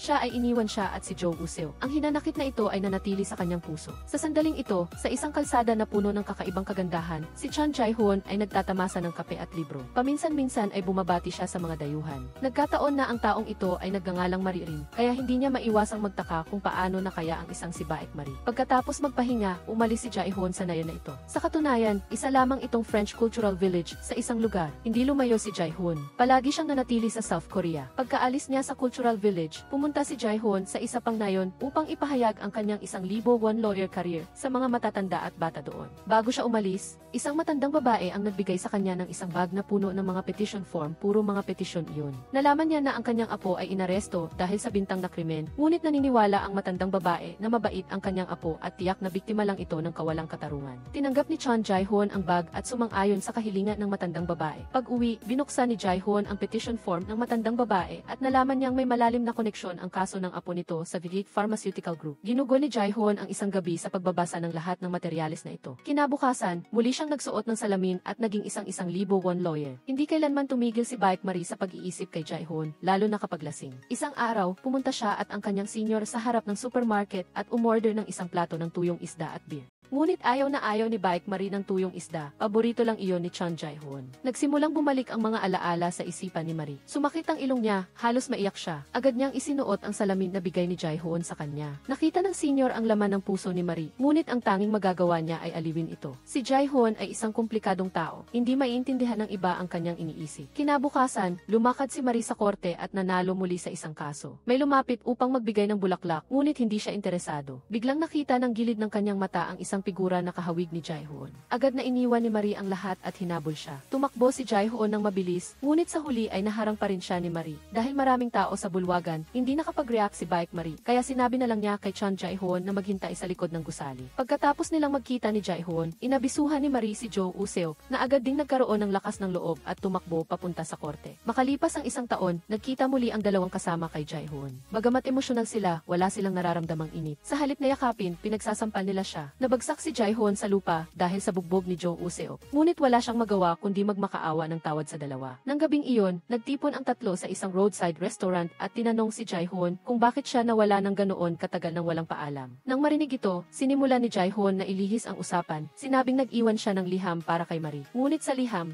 tanging ilang marangyang salita ng pamamaalam, kasama ang isang tala na nagsasabing alagaan ng mabuti ang isda. Dahil sa ugali ni na Jo Woo-seok at Baek Marie, hindi nila matatanong ang iniisip ni Chon Jae-hoon ngayon at tiyak na hindi sila susuko. Sa huli, hindi na nakangiti si Jae-hoon. Nagsimula siyang sabihin ang totoong dahilan. Nang gabing iyon, 1 taon na ang nakalipas, halos pinatay niya si Chief Cha. Dahil dito, napagtanto ni Jae-hoon na ang kanyang pag-iisip ay kinokontrol ng pagkamuhi. Kailangan niya ng oras para kalmado ang kanyang sarili. Dahil sa kagustuhang maghiganti, hindi siya maaaring magkamali sa mahalagang sandali. Kaya, binigyan ni Jae-hoon ang kanyang sarili ng mahabang bakasyon. Ngayon, naniniwala siyang nadaig na niya ang pagkamuhi. Kaya bumalik siya rito. Matapos marinig ang dahilan ni Chon Jae-hoon, nalungkot si Baek Marie. Nais niyang ibahagi ni Jae-hoon ang kanyang sakit sa kanyang mga kasamahan, sa halip na itago ito sa sarili. Pagkatapos sabihin iyon, iniwan ni Marie ang salamin ni Jae-hoon at tumayo, saka umalis sa tindahan sa tabi ng kalsada. Nang gabing iyon, bumalik si Marie sa opisina. Binuksan niya ang liham na iniwan ni Jae-hoon para sa kanya, at natuklasan niya na may isa pang liham na nakasingit doon. Sa liham, sinabi niya kay Marie na sa wakas ay napagtanto niya na ang dahilan niya upang maging isang libo-won lawyer ay hindi tungkol sa katarungan, kundi pagganyak lamang ng paghihiganti. Naramdaman ni Jae-hoon na nakakatakot siya at kailangan niyang hanapin ang tunay na kahulugan ng pagiging isang